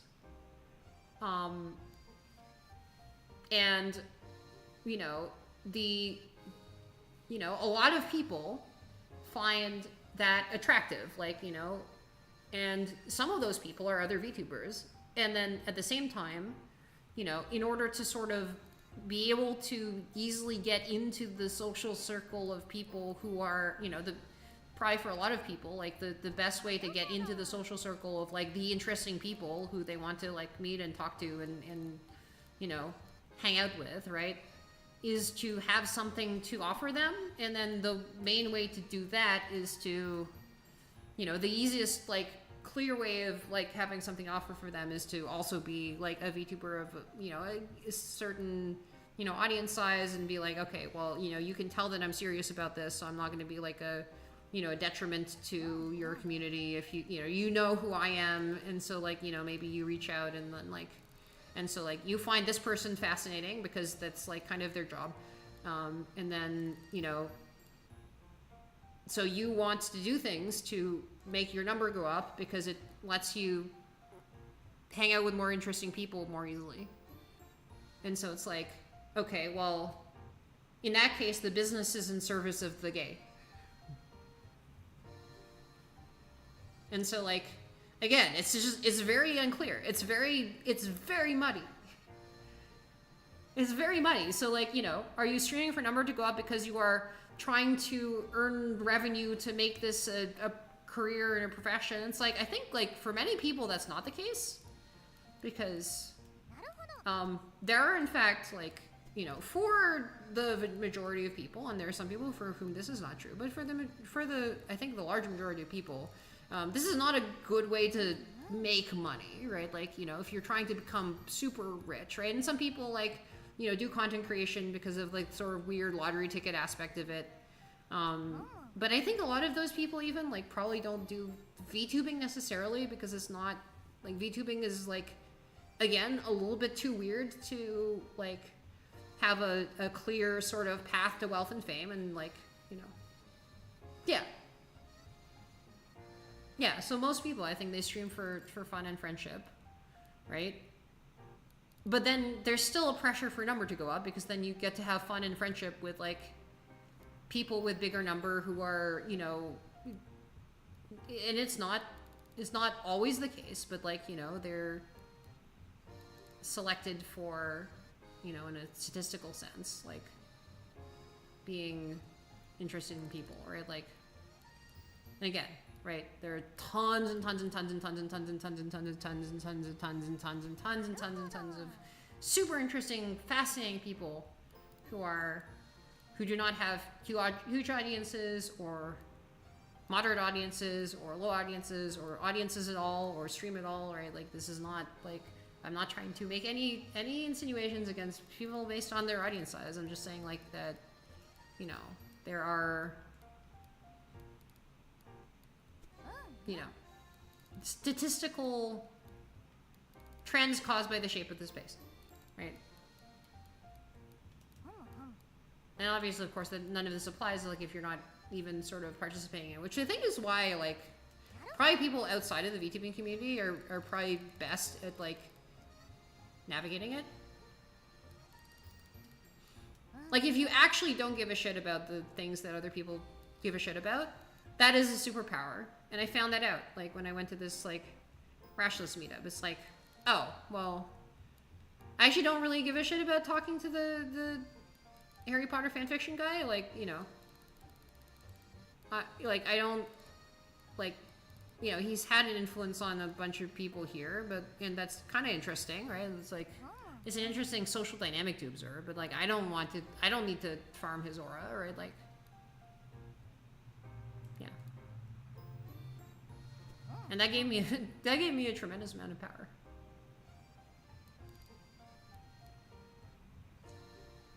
All right, this went very meta very quickly.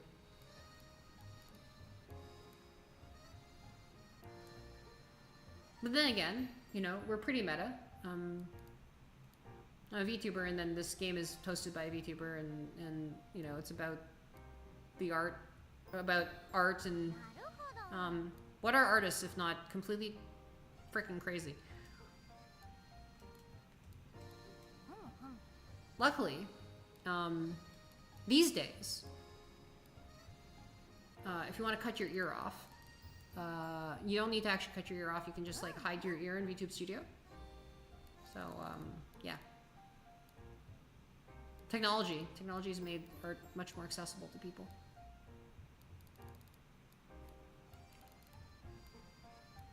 Are there any Van Gogh VTubers that have one ear?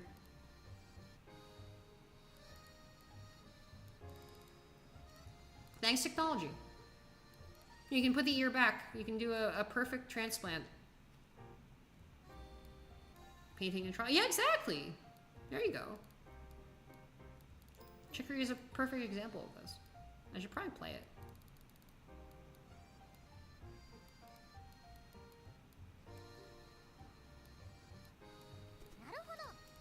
Rule of thumb, if Lana Rain did the soundtrack of it, like, probably very interesting ideas about trauma, you know?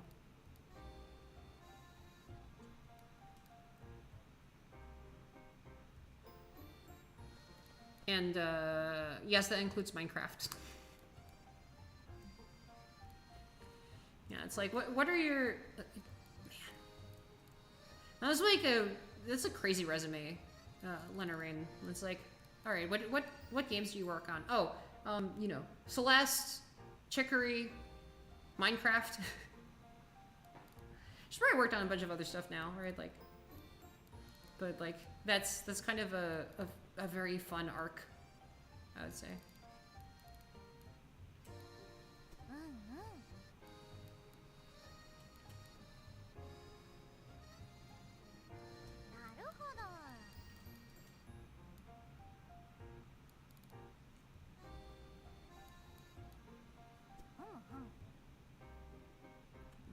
is, okay, so this cuts off.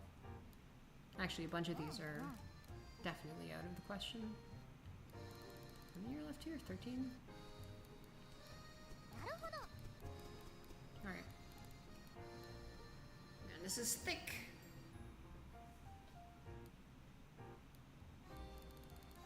Ooh. I'll say. It's also not the most comfortable chairs. I don't know whether we'll be able to get this done by the end of stream. This is literally starting with one of the hardest puzzles. And the hard puzzles in this are quite hard. I think they're substantially harder than most of the stuff that existed in a lot of the other previous Picross games. Right? They do not F around in Art VTuber Picross. This is hardcore mode, you know? Alright, have a good one.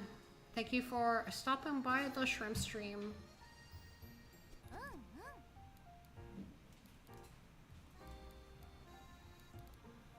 Ooh, 4. And 4 again. Boop. And boop.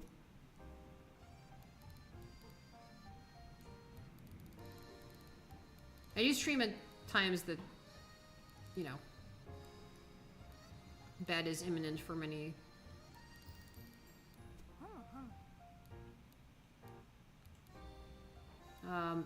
Let me actually do a manual emergency spin.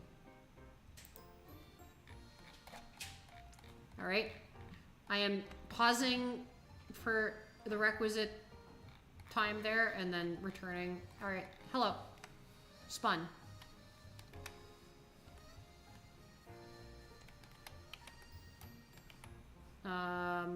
And splash, I guess, and then, okay, here.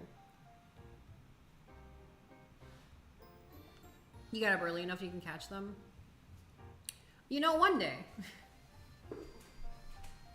Most of the main peeps are from that. Yeah, that's the thing, right? It's kind of like when you start to do the crazy DJ hour streams, it's kind of hard to drag yourself to do some other time of stream. It's like, oh, well, this is just my stream time now.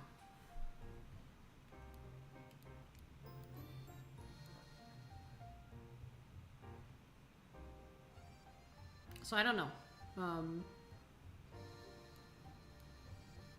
I mean, I can do streams some other times. But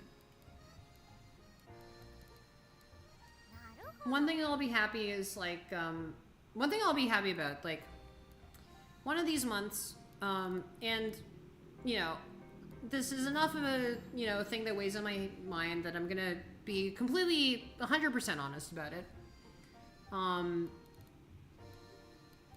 The stupid path to partner achievement thing, right? Like, it is unfortunately the case that, like, you know, Twitch / Amazon, whatever, has, like, created this, like, weird status symbol thing that probably, like, one thinks about way, like, it's not that meaningful in the practical sense, and yet, like, it carries this kind of, like, weight to it that, like, makes you want to think about it way more than you should, right? Especially when you're kind of close-ish, like, you know. And they changed the qualification criteria for it recently. To not give a better split. No. I think it might on tier 3s. I'm not sure. I think they might have not done that, but like the thing that was formerly known as the Partner Plus program is just the Plus program now, and anyone theoretically can qualify for it.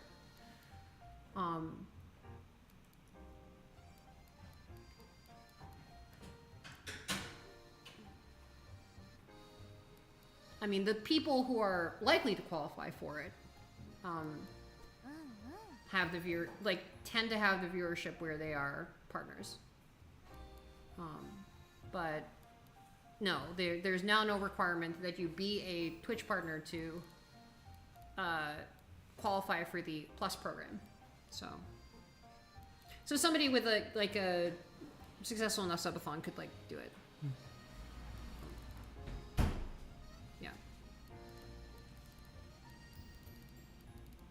But you know, it unfortunately is a thing that I find myself thinking about, and I think like the weird way in which it is structured is that the incentives change the moment you hit the path to partner thing, right? So like the way that they decide whether you become partner or not is whether you have a certain number of streams over the average, and then of course in that case like you can just stream whatever you want, right? You just need to get so more streams is better.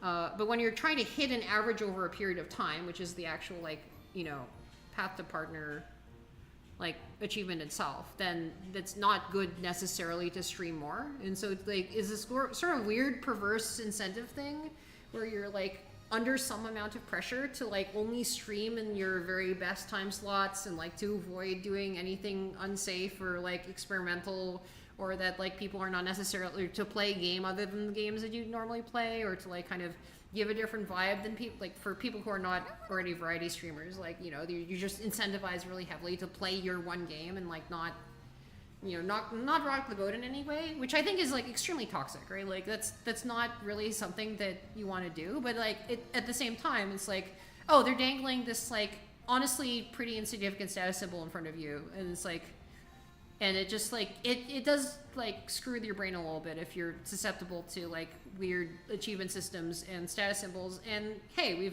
we're gamers, we've been primed to be susceptible to such things like through all of the conditioning of like every trophy and achievement system like of all time, right? So it sucks. It sucks, and I don't know what to do about it. But I feel like, you know, there's a good chance that once I, you know, take over that magical threshold at some point, and now that raids are included, like that point is probably going to come sooner rather than later. I've already, in fact, hit it already, like in previous months when raids didn't count. Yeah. Yeah, they made it so people think they're not a real streamer unless they have it. And the funny thing is that it's not just the people themselves who think that they're not a real streamer until they have it. They've made it a sort of weird proxy for like, okay, well, these people are real streamers, and then the other people who don't have it are not real streamers. Right? So it's not just you, but it's like, you know, to some degree, you're professional. Like, it's a shorthand for like real streamer, right?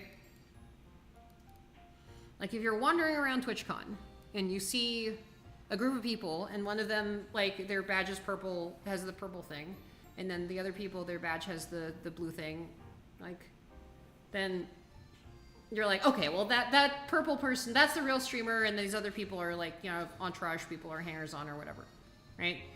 These people are just going for fun, or they want to see Ludwig or whatever, and then this person is like a real streamer, they're going for here for business, like, yeah, Minesweeper looks different. This is not Minesweeper. I did 2 Minesweeper. I won Minesweeper twice.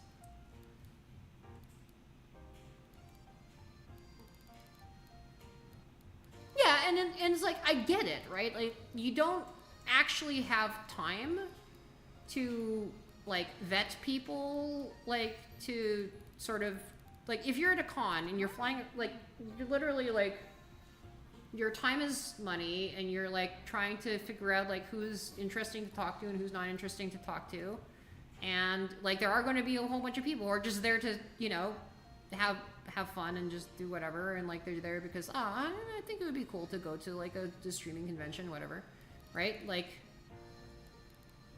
you know, how am I doing? I'm doing good. I am traveling. I am in the land of Canada. I have ensconced myself in a far-off land. I am strongly, like, I'm basically putting down plans and like testing out things about like trying to move here later in the year. Not like kind of 100% of the time, but like, you know, mostly move here. Here being Toronto,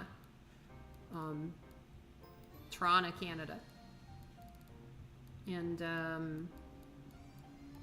yeah, So I'm doing a stream of travel with like kind of, you know, minimal stuff on a laptop, you know. That's why it sounds like a weird cavernous room, because I'm using a different mic in a different place.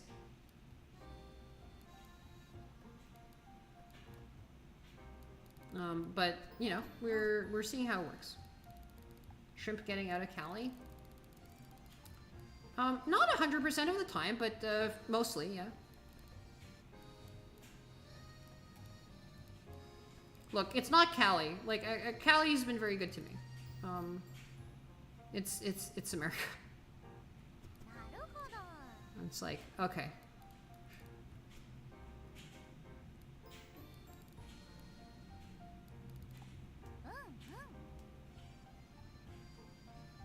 As part of an art museum bit, you know, that would be a good bit.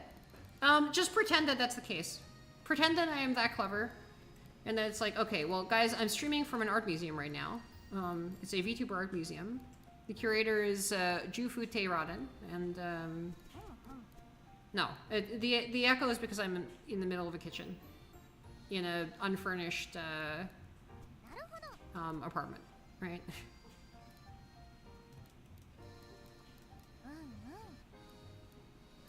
And this is not going to be my permanent streaming setup here, but streaming here is like collecting a lot of data about like what works and what doesn't. Oh, Toronto has good gun plus shops? I'm pretty sure it does, yeah. I would not be surprised with some of the places I'm aware of here, yeah.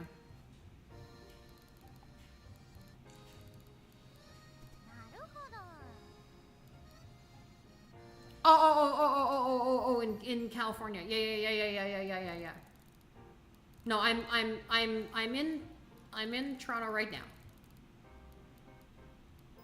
True VTuber setup, laptop in the kitchen of an unfurnished apartment, with an iPad tracking you, you know, on a little like stand spider and like a random USB Audio-Technica AT2020 mic, just like on a tripod to your left. Yep, true VTuber setup. And a Switch 2 on which you're playing a Switch 1 game. That's right, I got one!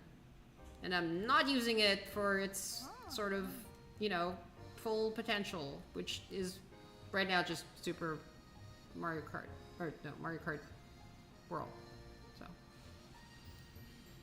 So yeah, I mean, like, I played some of that game and I'm like, the huge library of game.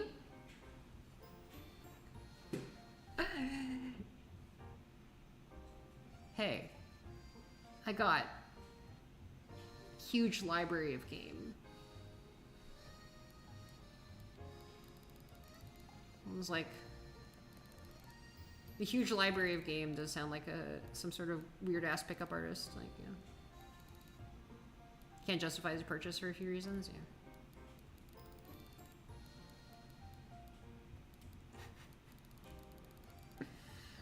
Oh god, a huge library of game.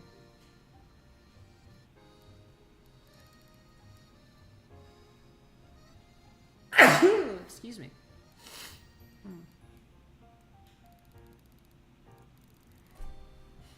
Despite this, still, you know, one of the best-selling consoles ever, right?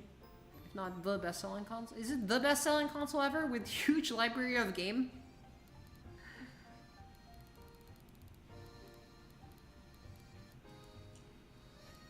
Oh yes, that's why I'm streaming from the middle of the Sistine Chapel.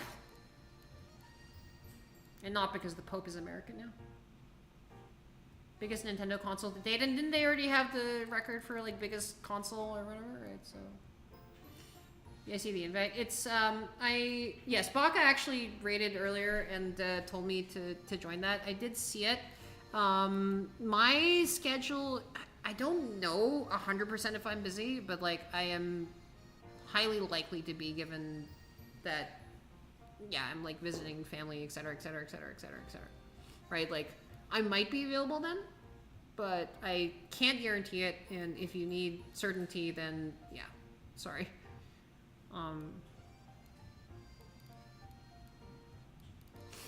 Hello.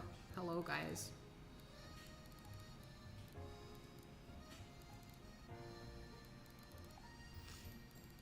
Yeah. Yeah, if I'm able to make it, I'll stop by and I'll participate. I mean, I'd love to do it under normal circumstances, just, yeah. Yeah. Yeah. Yeah.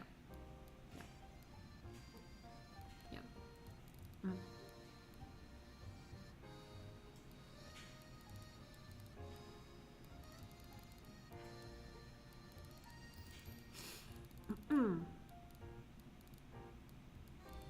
Family has been good. Apparently my cousin has been like throwing up VODs for my grandmother on the TV.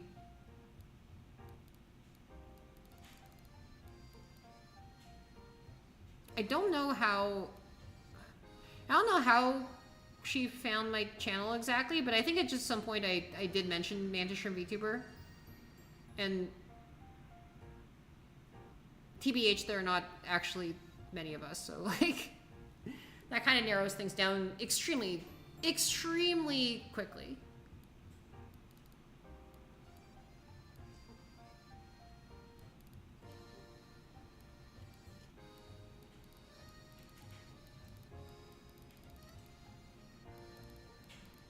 Oh man.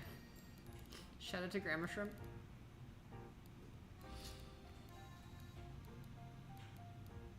Oh, I will be back. I was saying this a little bit earlier, but I am going to be back for Off-Kai. My cardboard self will be there. So Cardboard Kari is debuting at Off-Kai. And perhaps a different version of Kari as well. Grand Mantis Shrimp, yeah. I don't know whether this VOD will get thrown up on the TV, but yeah. I am, again, like, somewhat disappointed. Like, one of the most disappointing things about, like, the current situation in the US is that, like, it's messing with, like, a bunch of my... There's a lot of people who, like, I can no longer just, like, say unequivocally, like, hey, you should come to Off-Kai, too, right? Like...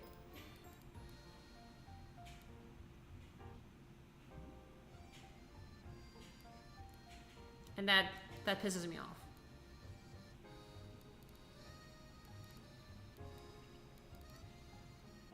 Not because of anything that Off-Kai did, but, you know, because of broadly gestures and everything.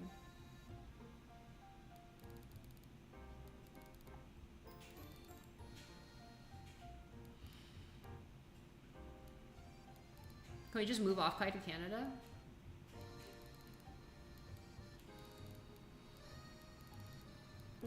I mean, okay, so hear me out.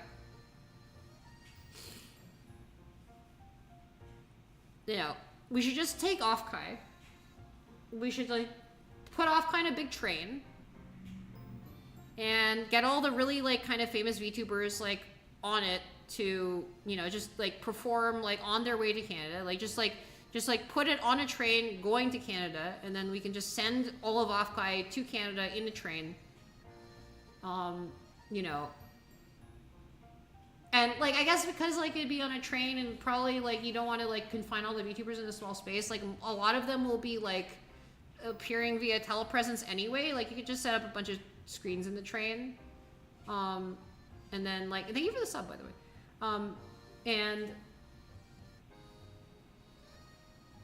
you know, so I don't know whether it'd be off Kai at that point. Like it's probably like on Kai at that point.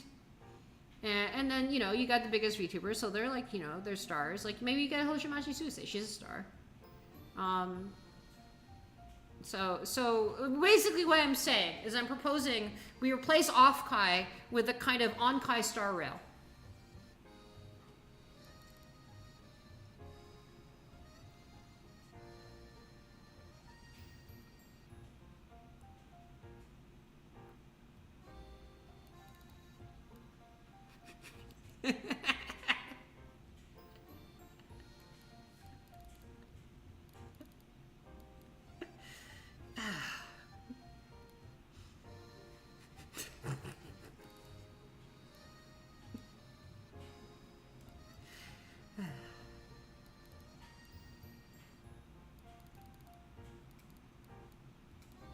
See, nobody there said, like, okay, what sort of stupid bit are you building up to? Yep.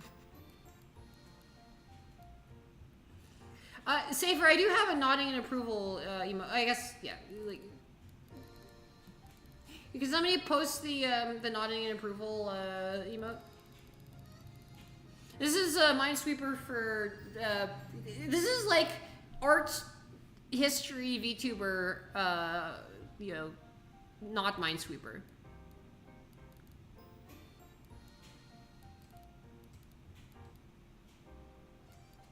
Unionize, yes, let's unionize. Hi, Horatius, how are you doing?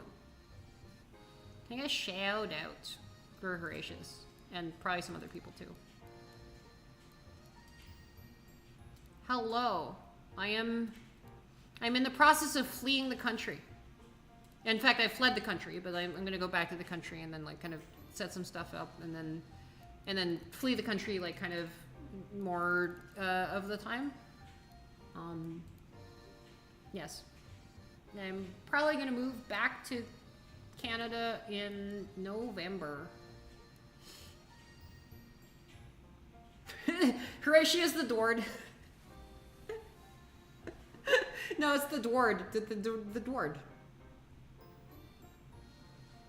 Canada? Wait, what? What province? Ontario. Why? Toronto. Are you moving to Ontario? Are you moving to Canada? Would you fuck a robot? Ooh, a night ran.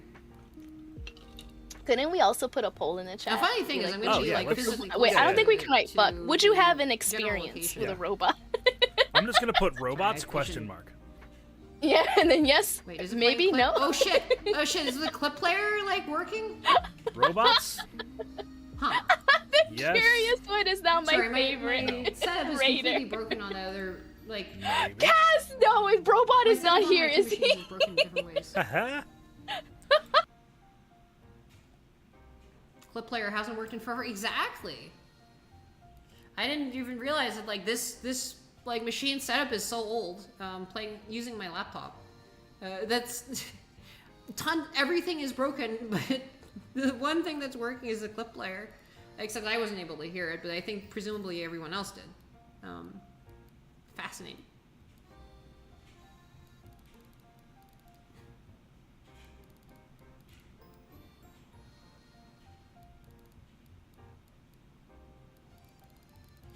Yeah. Would I? What kind? I actually, if you were responding to the clip, I did not hear the clip, so I don't know. I do not know what was said. It is, everything is still broken, but that's why we're doing this, to fix it. Trying to make it all better.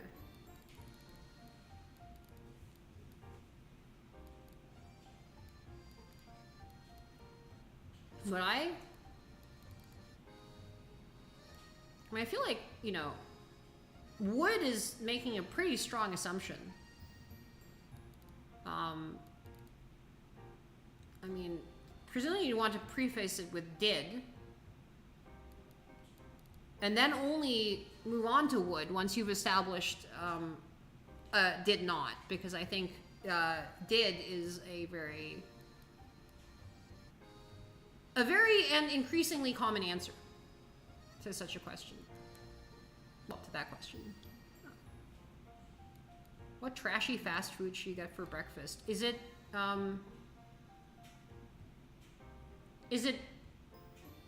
McDonald's hash brown o'clock where you are? For me, the trashy, like, breakfast fast food tends to be McDonald's hash browns. So, if it is McDonald's hash brown o'clock where you are, I would get a McDonald's hash brown. $3 hash brown o'clock. They are much more expensive than they used to be. They're one of the single most intense inflation metrics that I guess that's the thing, right? So, okay. I used to use cinnamon buns as my unit of value, my mental unit of value for like judging like kind of the value of other experiences, right? So, for example, like Animorphs books, right? Like would be I think something like $8 back then, like $8, $9. And so I'd like weigh the price of an Animorphs book against like 3 3 cinnamon buns, like from Cinnabon, because they were $3 each. A brand new, fresh, hot out of the oven cinnamon bun from Cinnabon at a specific location. That was my reference location. And then so if I had like, you know, a $21 expense, I would imagine myself like spaced over like several days. Just like I wanted to make sure that there was no sort of like hedonic adaptation thing.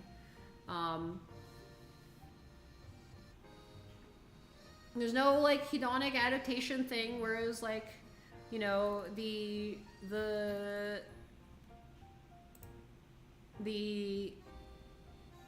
you know, oh, I'm sick of cinnamon buns because I've been eating a cinnamon bun like, you know, every day for a week, right? Like I wanted to make sure that I didn't like, you know, treat it as anything other than like a store value that was like equal to itself, right? So I was like, okay, well, space 7 cinnamon buns over like 2 months, right? Like, and it was $3. And then like, so this means that like I just had this like, I have this like hard point in my brain for like exactly like how much enjoyment $3 should bring in that era. And then so if I look at the price of cinnamon buns now, I remember very distinctly that it was exactly $10 in that era. And then I'm like, okay, well, that means like I now know like how much inflation has been, right? Like I have the cinnamon index in my head. And it's like I can still denominate experiences in current prices of cinnamon buns, right? Like it still works, but like the cinnamon buns have gone up.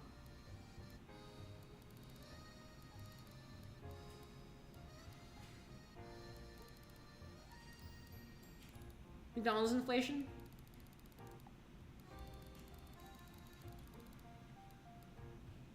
Are we gonna do it like Nanomancer's like theory of inflation is so for more information, Google Nanomancer's. I'm sorry.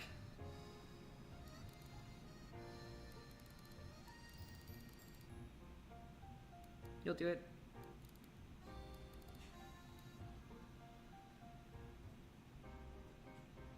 Sweden? Okay, I was like, my mind was blown when I found out that Laplace was actually a fast food chain, like basically a cafeteria chain, fast food chain, and not just like a math joke.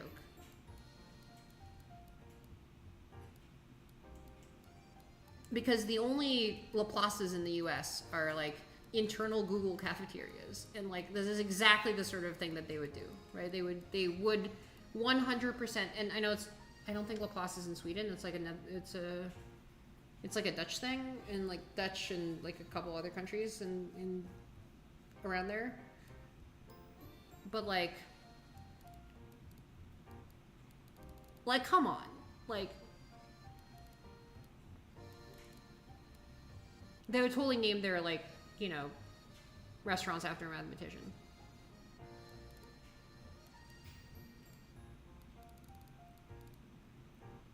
Nanoinflation exists.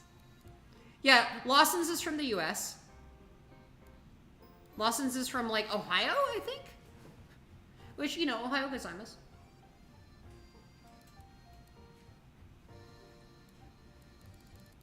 Sorry, I can't keep getting away with this.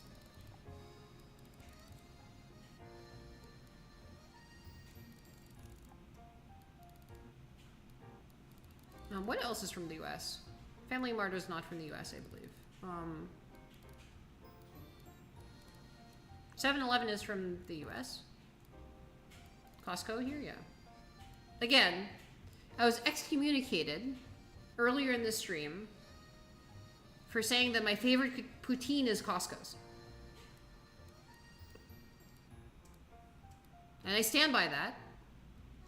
I think the contrast of like how like kind of rough and crispy the outer texture of the fries are combined with the squeakiness and softness of the curds, is a critical contrast that can combined with like this sort of like slightly less salty gravy, like makes it a like one of the best poutines. So, and also for you Americans, Canadian Costco serves poutine and it's quite good.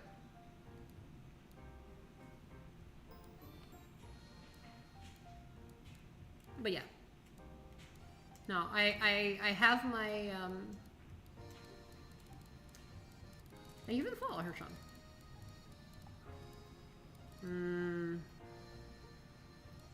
I'm at an impasse when it comes to this puzzle. I don't have a lot else that I see clearly is like kind of the next step. I can try this 1, 2, 1. Ah, okay, so the 3 has to be there, right? 4, 3. Okay. So I do have this, this, and this. Basically, the 3 is not going to fit, so.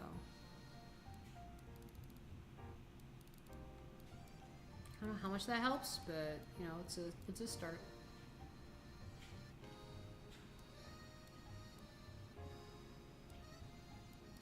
Too much hangs on assumption? Yeah.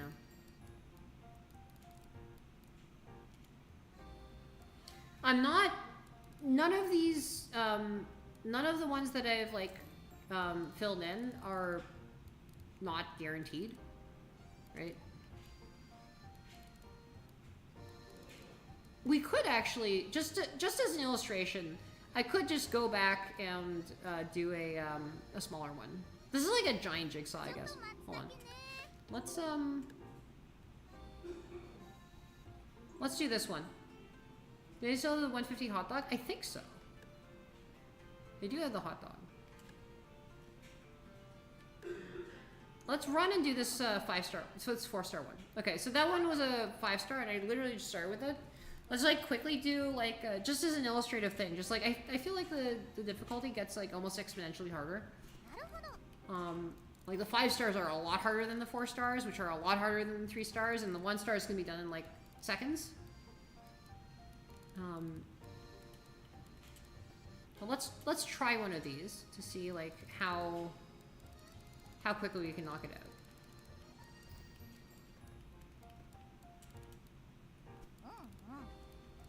Okay, so that's like here. You wish to visit the fabled Japanese Costco? That'd be fun.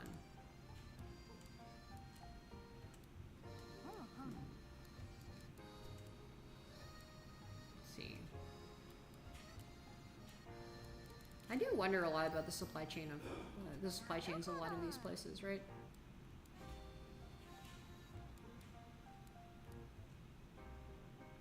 Did you have your passport sometime late August, early September? Is it taking that long? For me, did you submit the stuff already? I have now gone through this American passport process, and the passport came to me like quite a bit faster than the. You can't? Okay. So that's basically when you're able to start the process then? Okay. Yeah, okay. We got this. Well, July, okay.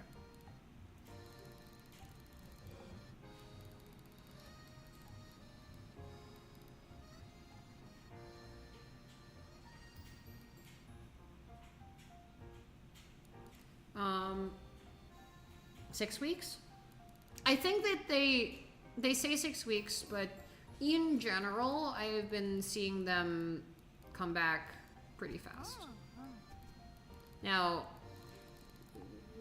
dude might fuck with it again, like, you know.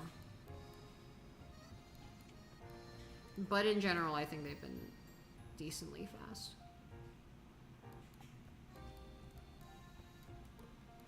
Never underestimate the power of, like, this guy to completely muck things up in a way that is, like, horrible.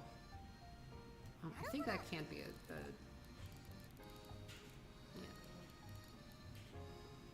sick of that guy. I mean, that's why I'm fleeing the country. Although, again, like, I'm not precluding the ability to go back, like, every once in a while. I'm just, like, just in general. The analogy that I made, I mean, I used the Fortnite example, but, like, the analogy I was making was that staying in America was basically like being in a battle royale game where the ring has like gotten to you, and then you have the UI message on screen saying like, you are taking damage, you know, get to safety now. It's like, and that was just happening to me, but like for psychic damage basically, right? Like, I was like, I was experiencing psychic damage, and I was like, okay, well, I'm not gonna... Why do I need to subject myself to this? I, you know, have 2 passports now for a reason. I can leave. Why not just do it, like, basically as soon as it is reasonable? So I'm doing it as soon as it is reasonable.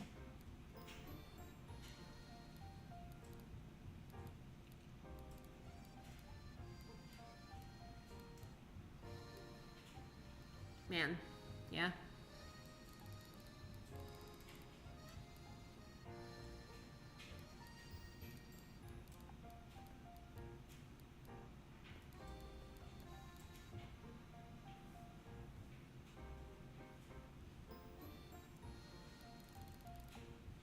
Doing it as soon as is reasonable. Sentry sergeant? Is that the Fortnite one? Yeah. Hmm. What are you, where are going your moving plans? Wait, where went your moving plans? The guy? Oh, okay. Alright. Naruhodo ne. You hope we get many North American immigrants in Canada?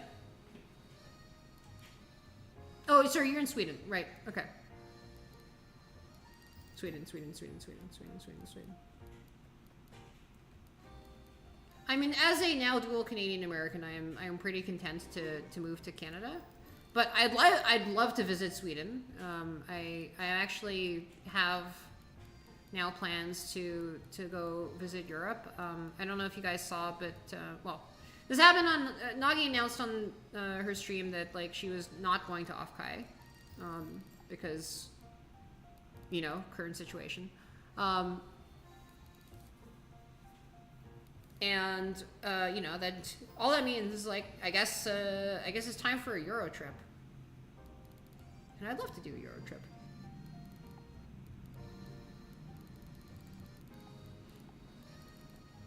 There's a whole bunch of countries in Europe that I haven't been to that I would love to check out. And now I have some friends in them, so that's even better. Greedily, I can just have it all. Yeah, you don't need the snake detained. Yeah. The snake is already in a box. We don't need to have the snake in a box, okay? The snake already streams from a box.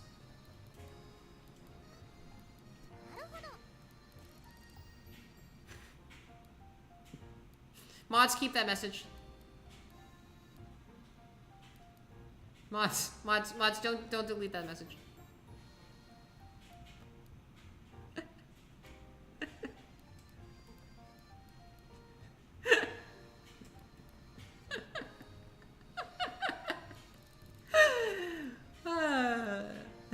The instructions unclear.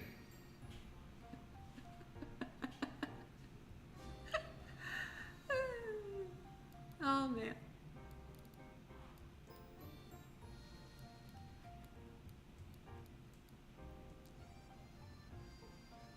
How many streamers are gonna be in like kind of whatever the 2050 version of like, is that the right amount of time? 2070, 2080 version of like, you know, nursing homes are, and it's like, you know, and then they'll like go to the attendants and be like, mods.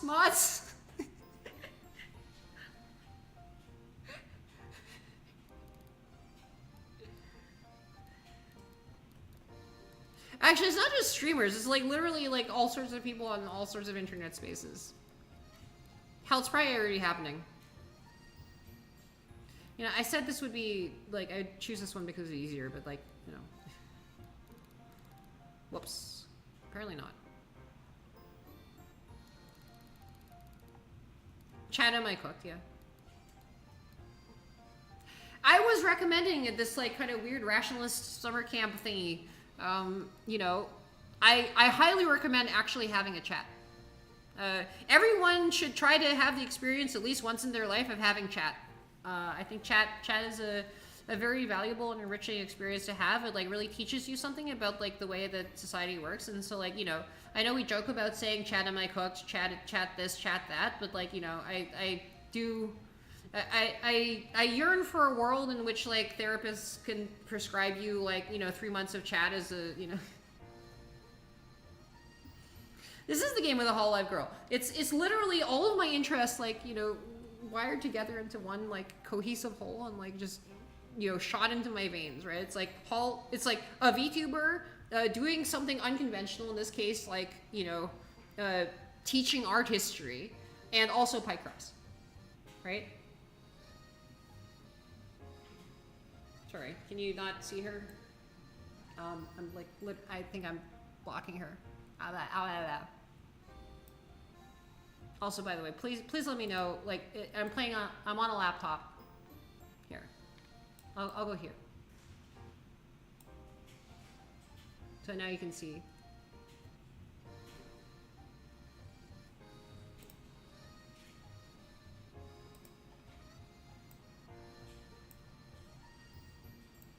There's an anime girl behind the anime girl, yeah. There's a VTuber behind the VTuber. I think Matryoshka dolls might literally be a puzzle in this game.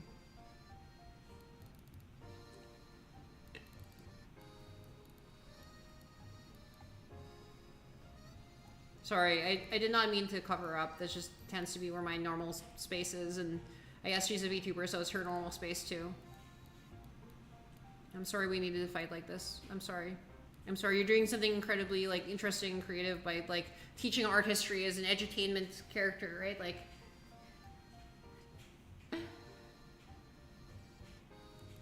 quirky VTuber draws people into hyperfixation about like kind of interesting historical like, you know, facts while using logic yeah, exactly.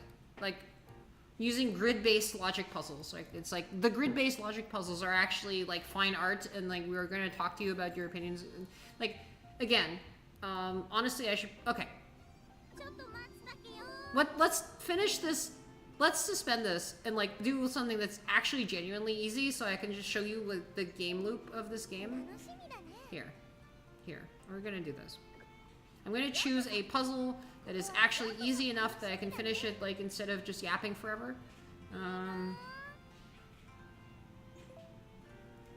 Constantly flirting with it, that's fine. I don't mind. Here, this one is a 2-star one. So this one should be relatively easy. Here we go. All right. This is how this game works.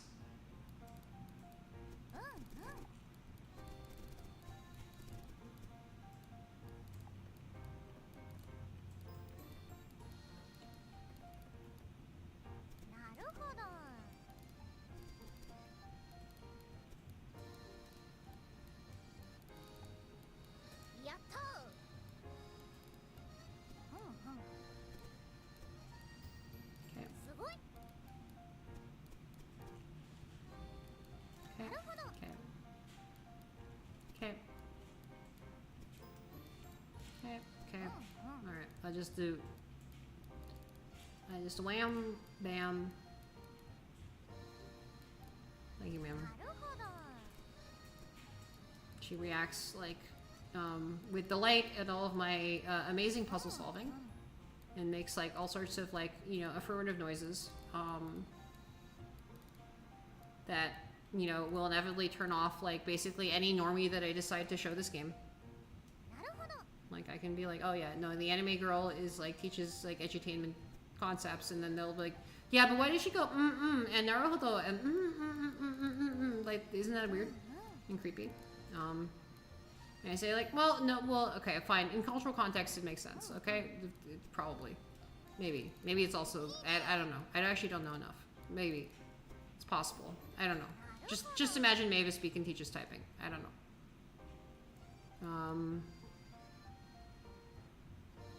The hell did? Oh, okay. Sorry, that was an error. Great. Okay. I was rushing. Ha ha ha ha.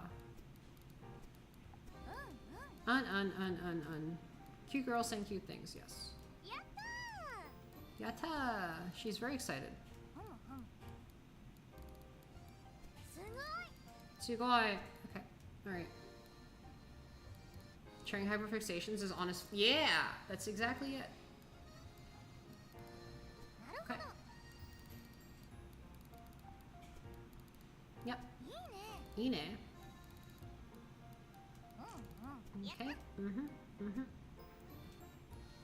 This woman does PowerPoint presentations on like the Rococo School, right? Like on stream for like her job working for like the biggest VTuber corporation, right? Like it's kind of like I did not know that this existed until like a few like I should know, I didn't, and I feel like bad about that. I've been kind of sleeping on some of these performers.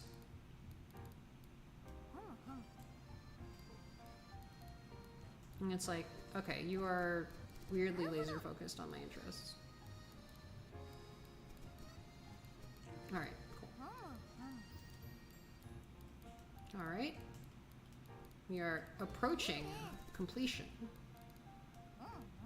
of...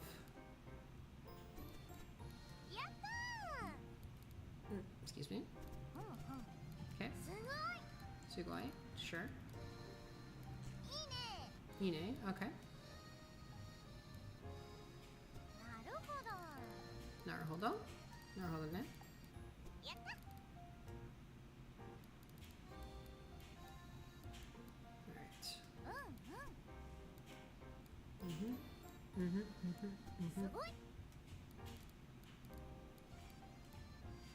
I do wish they had like recorded more voice lines for this game, because when you're playing quickly, like they do get repetitive. When you're doing one of those like larger puzzles, it's not so bad, but like yeah, this is a little bit. Here we go. Anyway, you finish it, and then it turns out it was art all along.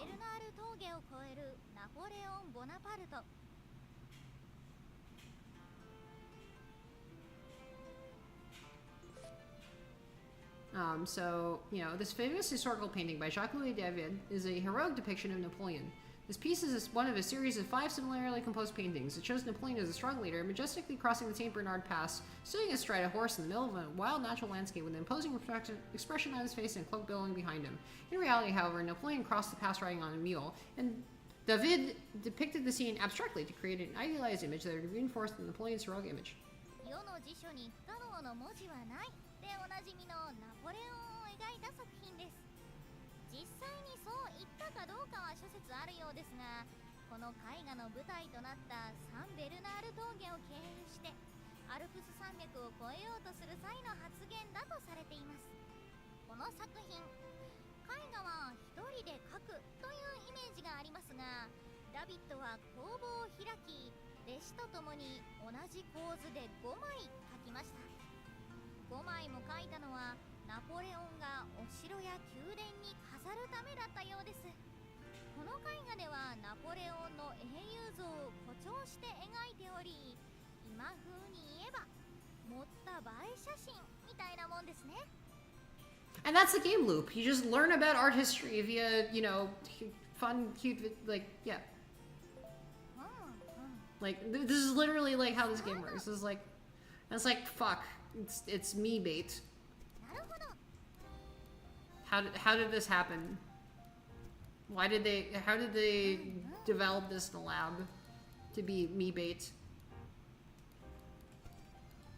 God damn it.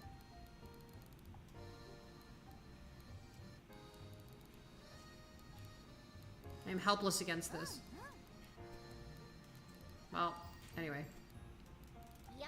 we've got some, you know, fuel for hyperfixations in like future streams, I guess. So there you go. Do not be surprised if I end up, you know, resorting to this. I mean, those hard puzzles are pretty hard. I think we might have, you know, at least like 2 more streams. Indeed, it is the Yatagarasu, and I actually completed that Yatagarasu puzzle already. And I thought of you when I was doing it. Solve expert Picross routine. Oh my god. That is actually a lot harder than the expert Minesweeper routine. I mean, there's an argument for making it much more expensive, but like, and still having it, but like still. You know? Just what?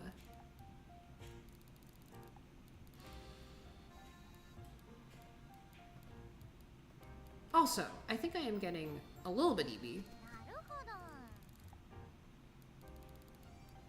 So we might do a couple more of these. But at that point, I am then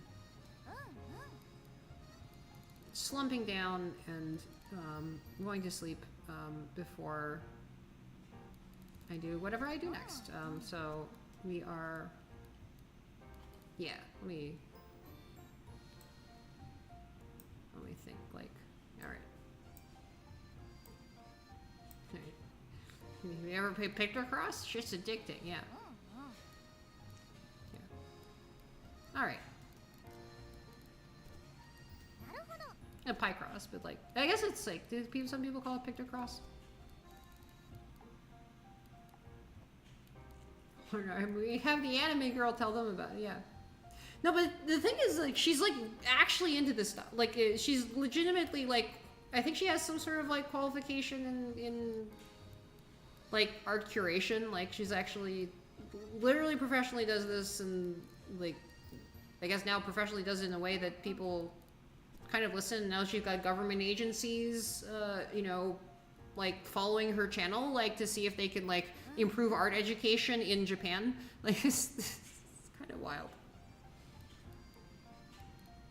She's giving like media studies lectures to like the Kyoto University students. It's like, it's a, this is the kind of stuff that like actually moves the, this is how we get like an academy of VTuber arts to like give out arts grants to innovations in VTubing, right? Like, it's just like, that's how this starts, right? Like, you know, that's how this goes from like cheap entertainment to be like, okay, well, you know, here we have like actual movements like within the industry, right? In terms of, yeah, and yeah, that's not for everyone. Like, I mean, it being like entertainment is like, in fact, the sort of a major point, right?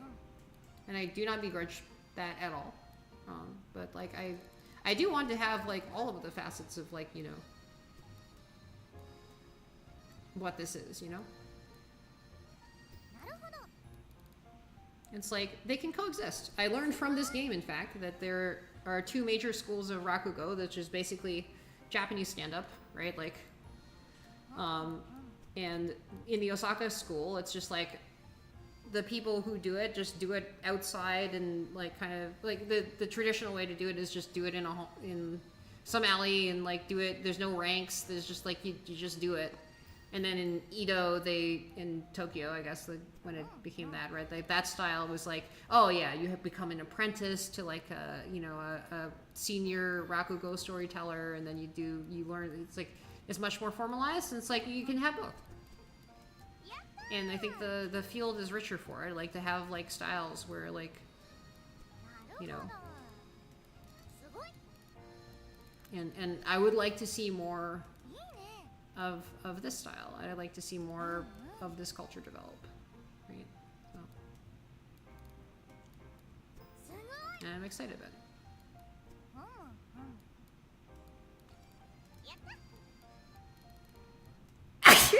Yeah. Man, I'm allergic to mornings now. That sucks.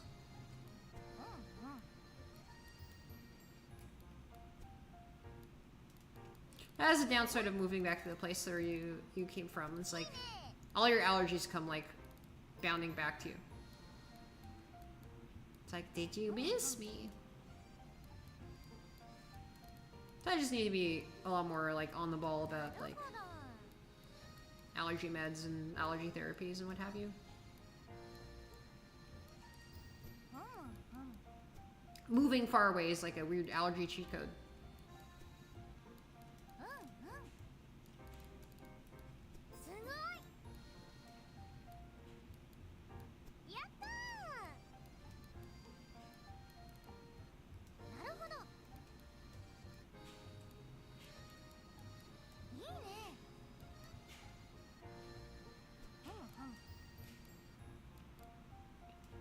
I wonder whether she picked up the Humu Humu from Ina.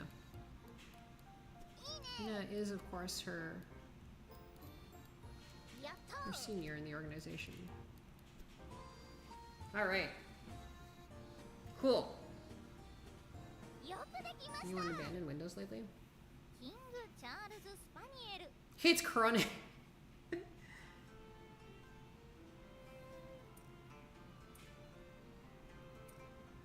I'm really curious whether she mentions Corona.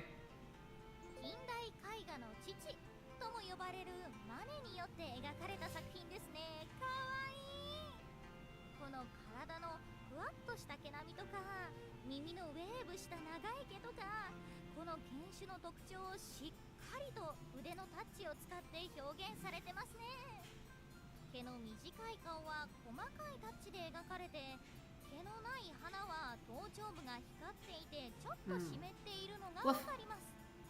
そして大きな瞳はハイライトを入れることで透き通った光沢感を表現してこのワンちゃんの愛らしさを十二分に描いていますね。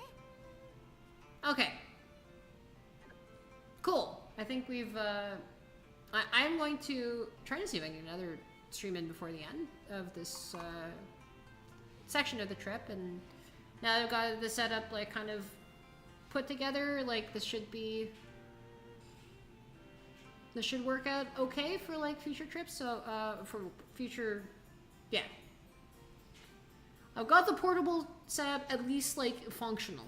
So yeah, and I know what went well and what didn't. I will try to figure out some audio stuff to make it less of a cavernous room, and yeah, let's see who we can send you guys to. It's a good time to... Ah, she's yapping. Hold on. Man, Off-Kai is coming up so soon.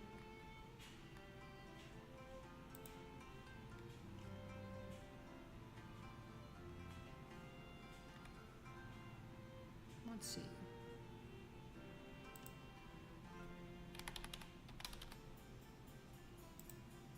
I'm staring at things. Staring at who's doing things where. Who's doing.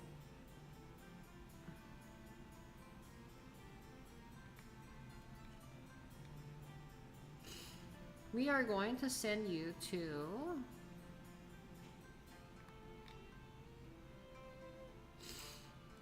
Let's send you to Jones. I'll send you to Le Ferryman Jones.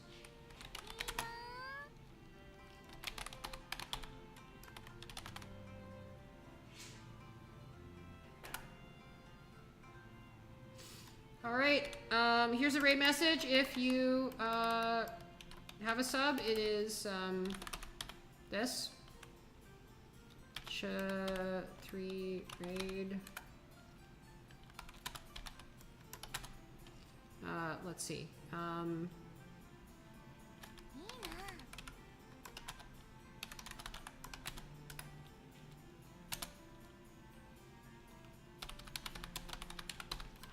All right. There's a raid message if you have a sub, and if you don't, it is just use a Twitch raid.